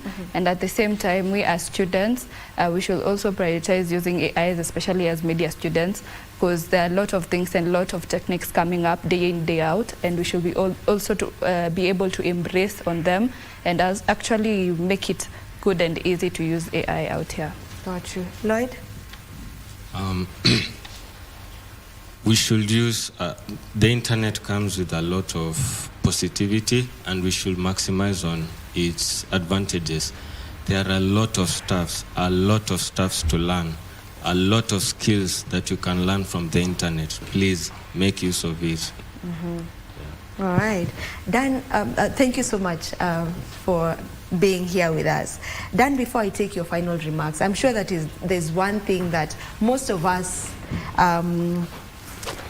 have gotten to deal with in one way or the other, and that is hacking in one way or the other. So when someone gets hacked, what should be your immediate response? What should you do immediately? Okay, so hacking is basically getting unauthorized access to a digital device. So it depends, is it your phone, is it your laptop? But either way, the first thing to do is disconnect from the internet.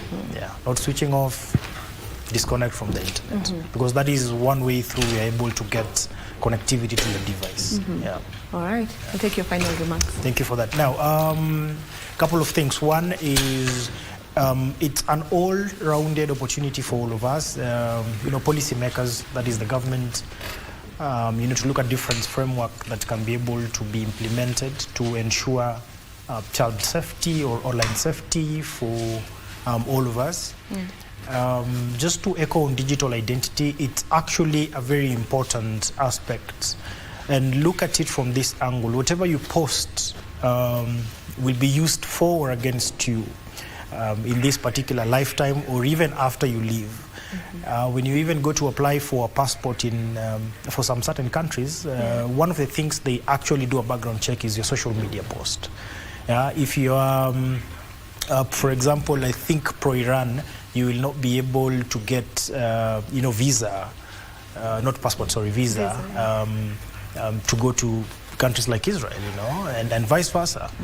So digital identity is so important. The bottom line is, if you cannot say it in public, then don't post it. That should always be the rule of thumb. If you can't say it in public, then don't post it. The final remark is, we cannot run away from the internet, and the goal is not to make people not use the internet, especially the young ones. But the objective is to make sure that they use it safely. And of course, it's a continuous process that keeps on being readjusted over and over. All right. Thank you so much. It was a pleasure having you on the show. Now, as we finalize, my colleagues have joined the chat. Mike, I am sure that, this conversation is not just for the young ones. The conversation that we are talking about, just how safe are we online? It's not just for the younger generation. It cuts across every one of us. So have you also just maybe encountered, or been at a position where you truly need to check on your devices? Yeah, we are living in a time when there's this culture of cancelling.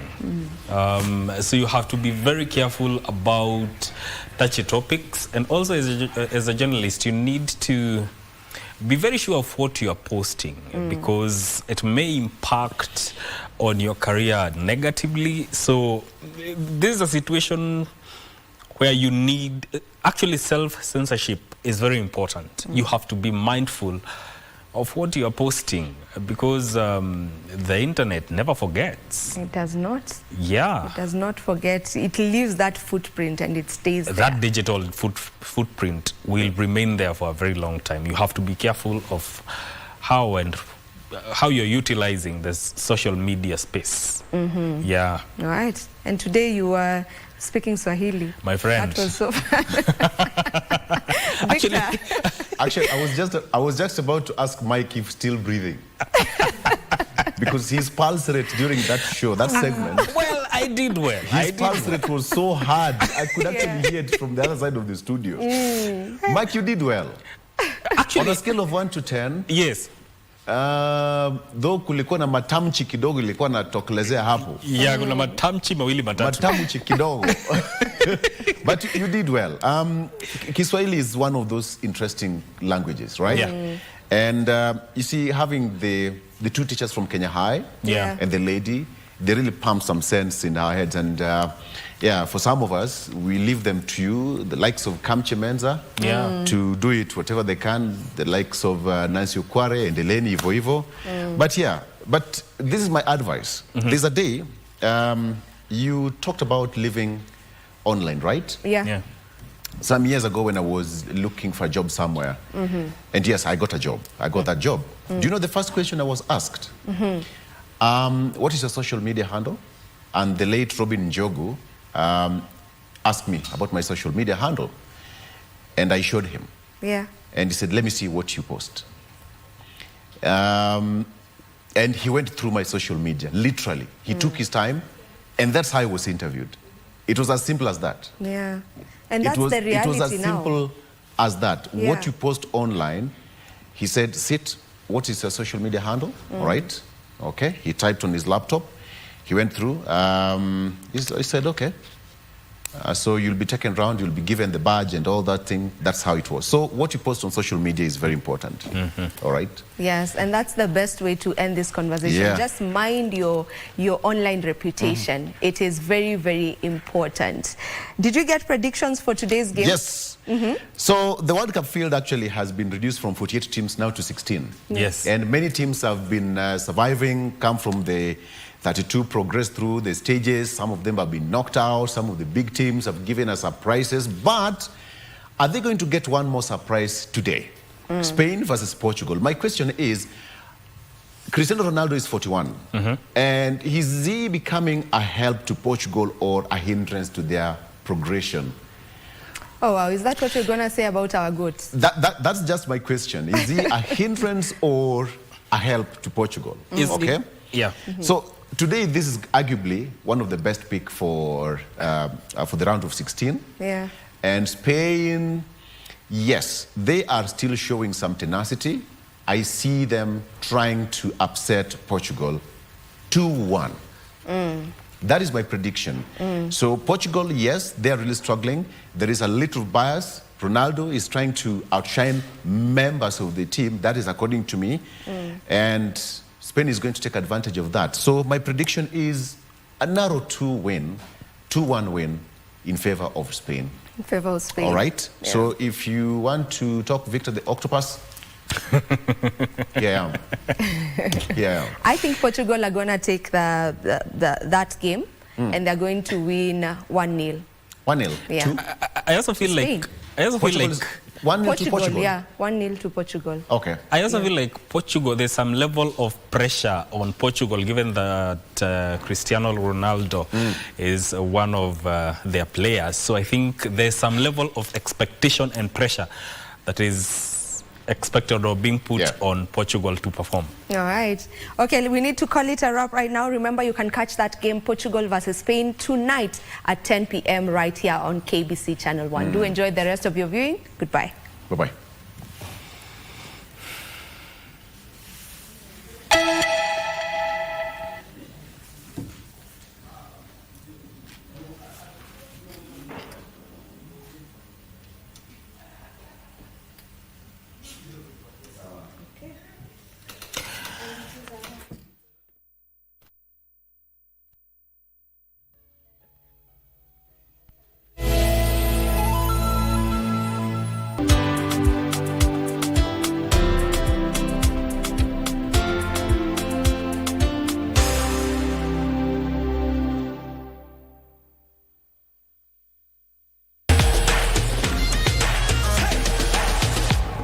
na mimi ni shabiki wa Brazil. Yes, na hii kitu lazima tubebe sisi kama timu Gabi. Nimeona pale game yetu sofa imekuwa fiti na finale ni between sisi na Morocco. Yes, Afrika pia lazima ifike finale. Morocco versus Brazil. Then Brazil wapige na hivyo ndo vilitakuwa. Yes. By the way, mimi kwanza nashukuru KBC sana. Juu mechi za kwanza hadi saa hii bado mmeniweka tu tune. Unaona? Wakenya tuingie pale to watch hii World Cup hadi mwisho, siongoje atupewe hadithi. Wewe jiingize tu hapo jione mechi. Tune in kwa KBC na mimi na kongra KBC na dimba ndo ndo raha yetu.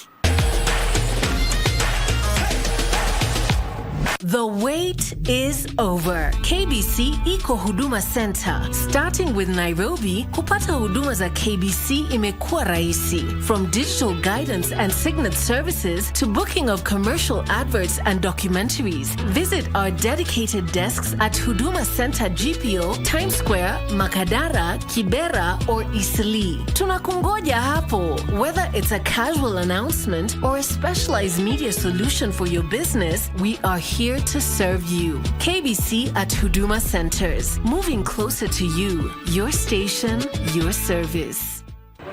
Are you ready for the next big thing in tech? Well, we'll spotlight Kenya's brightest young minds, game-changing startups, and breakthrough technology that are shaping our future. From AI and robotics to sustainable futures, we bring you the stories behind the scenes. KBC Channel 1. Remember, tech starts here.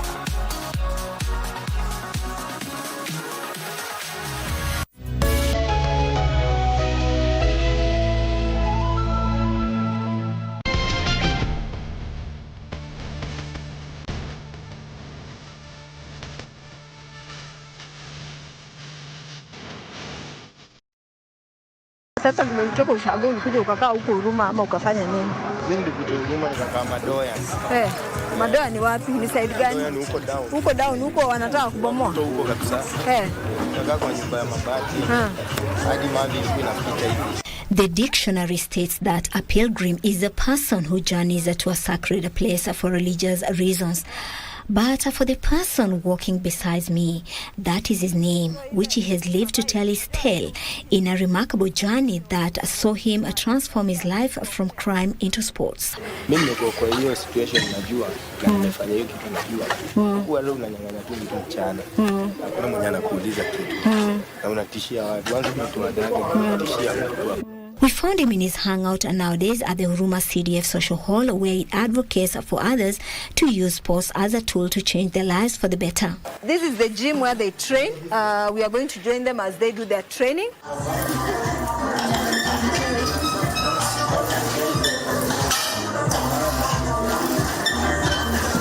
Pilgrim Otinga has had his fair share of problems, which led him to antisocial behaviors that dogged his life.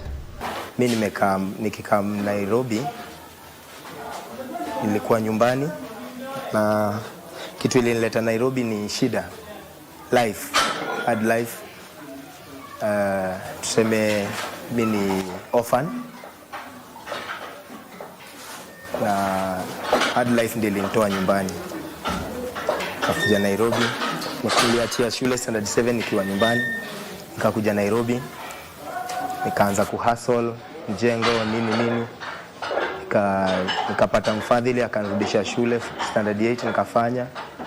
Then after that nikakaa tena another 1 year nyumbani because of nilikuwa najiingiza na politics sana sababu ya hivi vijana wakora pia mimi nikakuwa mkora kidogo, na hapo ndio nilipata at least politician mmoja akanirudisha shule, nikamweleza akanirudisha shule. Nikafanya form 4, nikaenda form 1 mpaka form 4 nimesomea mabasari obviously angesimamia yote. Then after that kutoka nje kaanza life. Nikiwa shule nilianzia form 2 nikicheza taekwondo. Kutoka hapo vile nilitoka shule nikaacha. So kaka mtaa kidogo nikiwa na gwara watu kidogo. Nikapatana na coaches. Sasa master wa hapa akani-introduce huku kwa gym, akaniambia wewe ni kijana mdogo sana na hii life unaendelea nayo naona ukimadwa wewe, na kitu best unaweza fanya mimi kama nikushikilie. His turnaround came after he robbed a shop belonging to his friend who found it in his heart to forgive and assist. Mwenye kikundi ndio Abdalla huyo, aliniandika job kwa duka lake tukiwa na rafiki yangu, kutuandika job. I think ilikuwa mpango ya God life yetu ianzie hapo, na kutuandika job tukafanya naye job kidogo, sababu tulikuwa bado na ile spirit ya umtaa na ile spirit ya kuvuruta vitu za watu. Tukafanya job naye kidogo, tulifanya poa, alitupenda, but there's a time alikuwa ameenda harusi. I think ilikuwa harusi, yes, alikuwa ameenda harusi. So mse kurudi, mimi nikaongea na huyu jamaa wangu, tukadanganyana, tukabeba vitu zake kwa duka, vitu za almost 200,000, but I don't think kama zilitusaidia, na hazikutusaidia. In fact hata tukiuza hizo vitu hazikufika 20,000. Na Abdalla kurudi akafuatilia akashika huyo mwenzangu, kumshika huyo mwenzangu akapelekwa ndani. So Abdalla maybe sababu ya roho yake nzuri ama alijihukumu akaona anafanya vibaya nini, amwachilie tu kijana aendelee na life yake. Abdalla akaenda akamwachilia, akamtoa huyo kijana, akamtafutia mfadhili, akarudishwa shule, hakuamaliza shule. Akarudishwa shule, akaendelea na shule mpaka saa hii, at least hata kama bado ana hustle mtaa, but si ile ako ni kijana mpoa, anaweza pea mtu history. Otinga was given a new lease of life to make the right choice and turn his life around, and sure he did when he joined Masese's Abdalla. After nilikuwa najificha kwake, ndiye akaambia coaches, hapana, wewe kijana wacha, mwambie mimi sina maneno, mwambie aje tuongee, mimi sina maneno, najua mambo hufanyika na hakuna mtu ajai kosewa, na kwa hii dunia kitu tuliwekwa hapa, Mungu alituambia kitu ya kwanza ni msamaha, lazima usamee mwenzako, na hivyo ndio tutaishi. Sababu nakumbuka wada alitumia, alisema ninajua hata sijasamee zaidi ya mara 7 mara 70 kwa tangu nizaliwe, na lakini Mungu anasema tusamee mara 7 mara 70 kwa siku. So akanisamea, karudi, coaches akaniruisha shughuli hapa.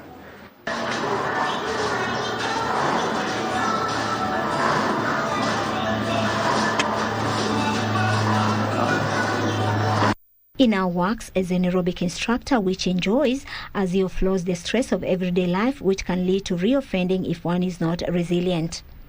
Akaanza kunifunza karate, akaanza kunifunza mambo ya boxing kidogo, akaanza kunifunza mambo ya aerobics, kunifunza vile naweza kutrainisha watu, nini polepole. Na huku nje bado, although bado nilikuwa na hiyo spirit ya kuvuta, akaanza kunichange tu polepole. Paka ikafika to a point that naweza sasa jisimamia, anaweza niambia sasa leo wewe ndio unasimamia klasi ya leo, doi kitoka tutagawana katikati.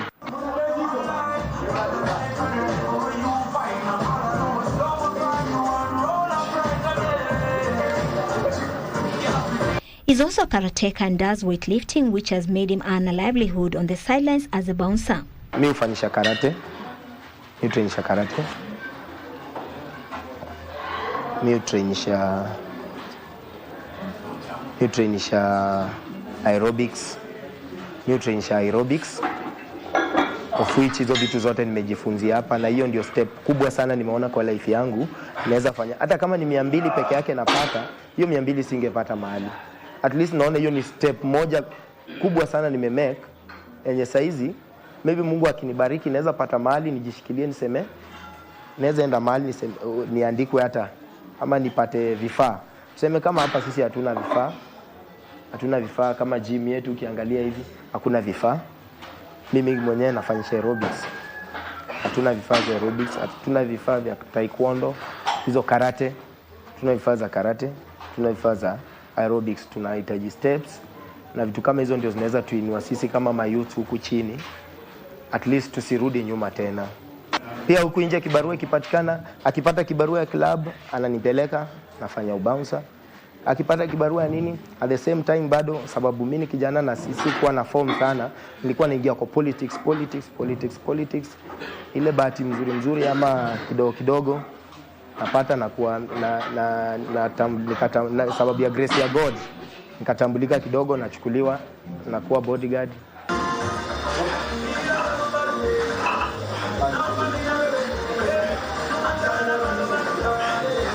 All these sports have made him acquire new skills as well as new friends who have also benefited from the gym at the Huruma CDF Social Hall to better their lives through the power of sports and the arts.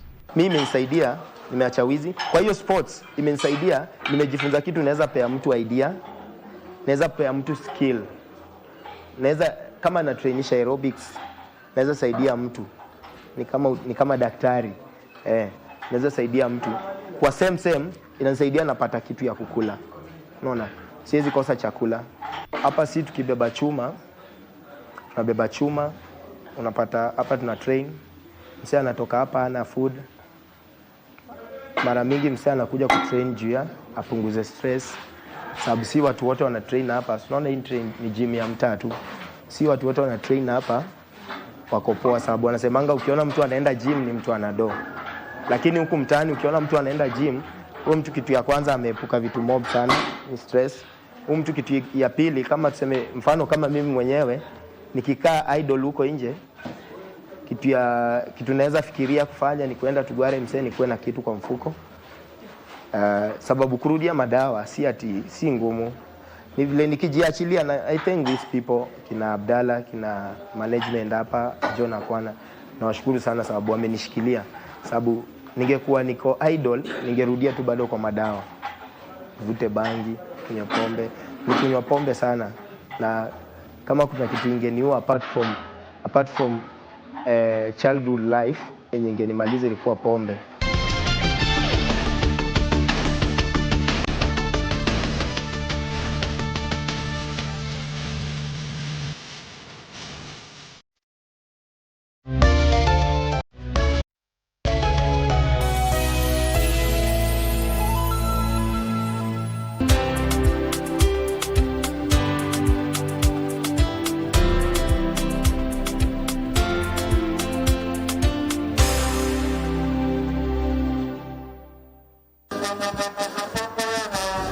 Tarehe 7 Julai kila mwaka ni siku imetengwa kuadhimisha sikukuu ya Kiswahili duniani. Wanaozungumza na kuienzi lugha ya Kiswahili hukongamana na kusherehekea utamaduni, utajiri na urithi wa lugha tuipendayo. Kauli mbiu ya mwaka huu ni Kiswahili kwa amani, mshikamano na diplomasia ya uchumi wa kimataifa. KBC imekuwa mstari wa mbele kuchangia ukuaji wa lugha ya Kiswahili kupitia vipindi vyetu vya redio na televisheni. KBC ikishirikiana na Maktaba Mart Educational Publishers na Kenya High itakuletea maadhimisho haya mbashara kutoka Kenya High School Nairobi, Jumanne hii kuanzia saa 5 mchana.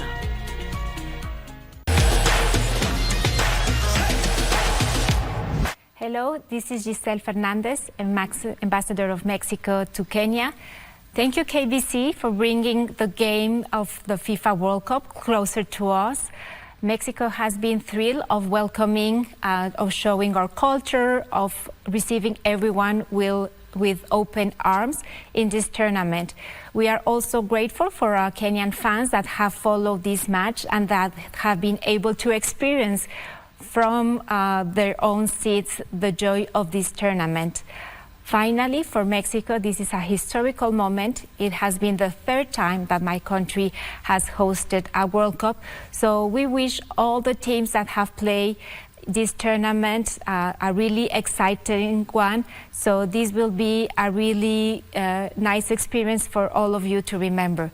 Thank you for watching.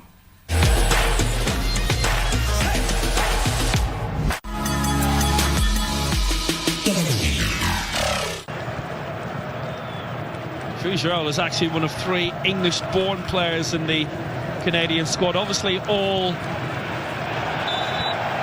Canadian heritage. Alfie Jones, an interesting one because he's playing at Hull City. Liam Miller, oh my word, it's another yellow card here.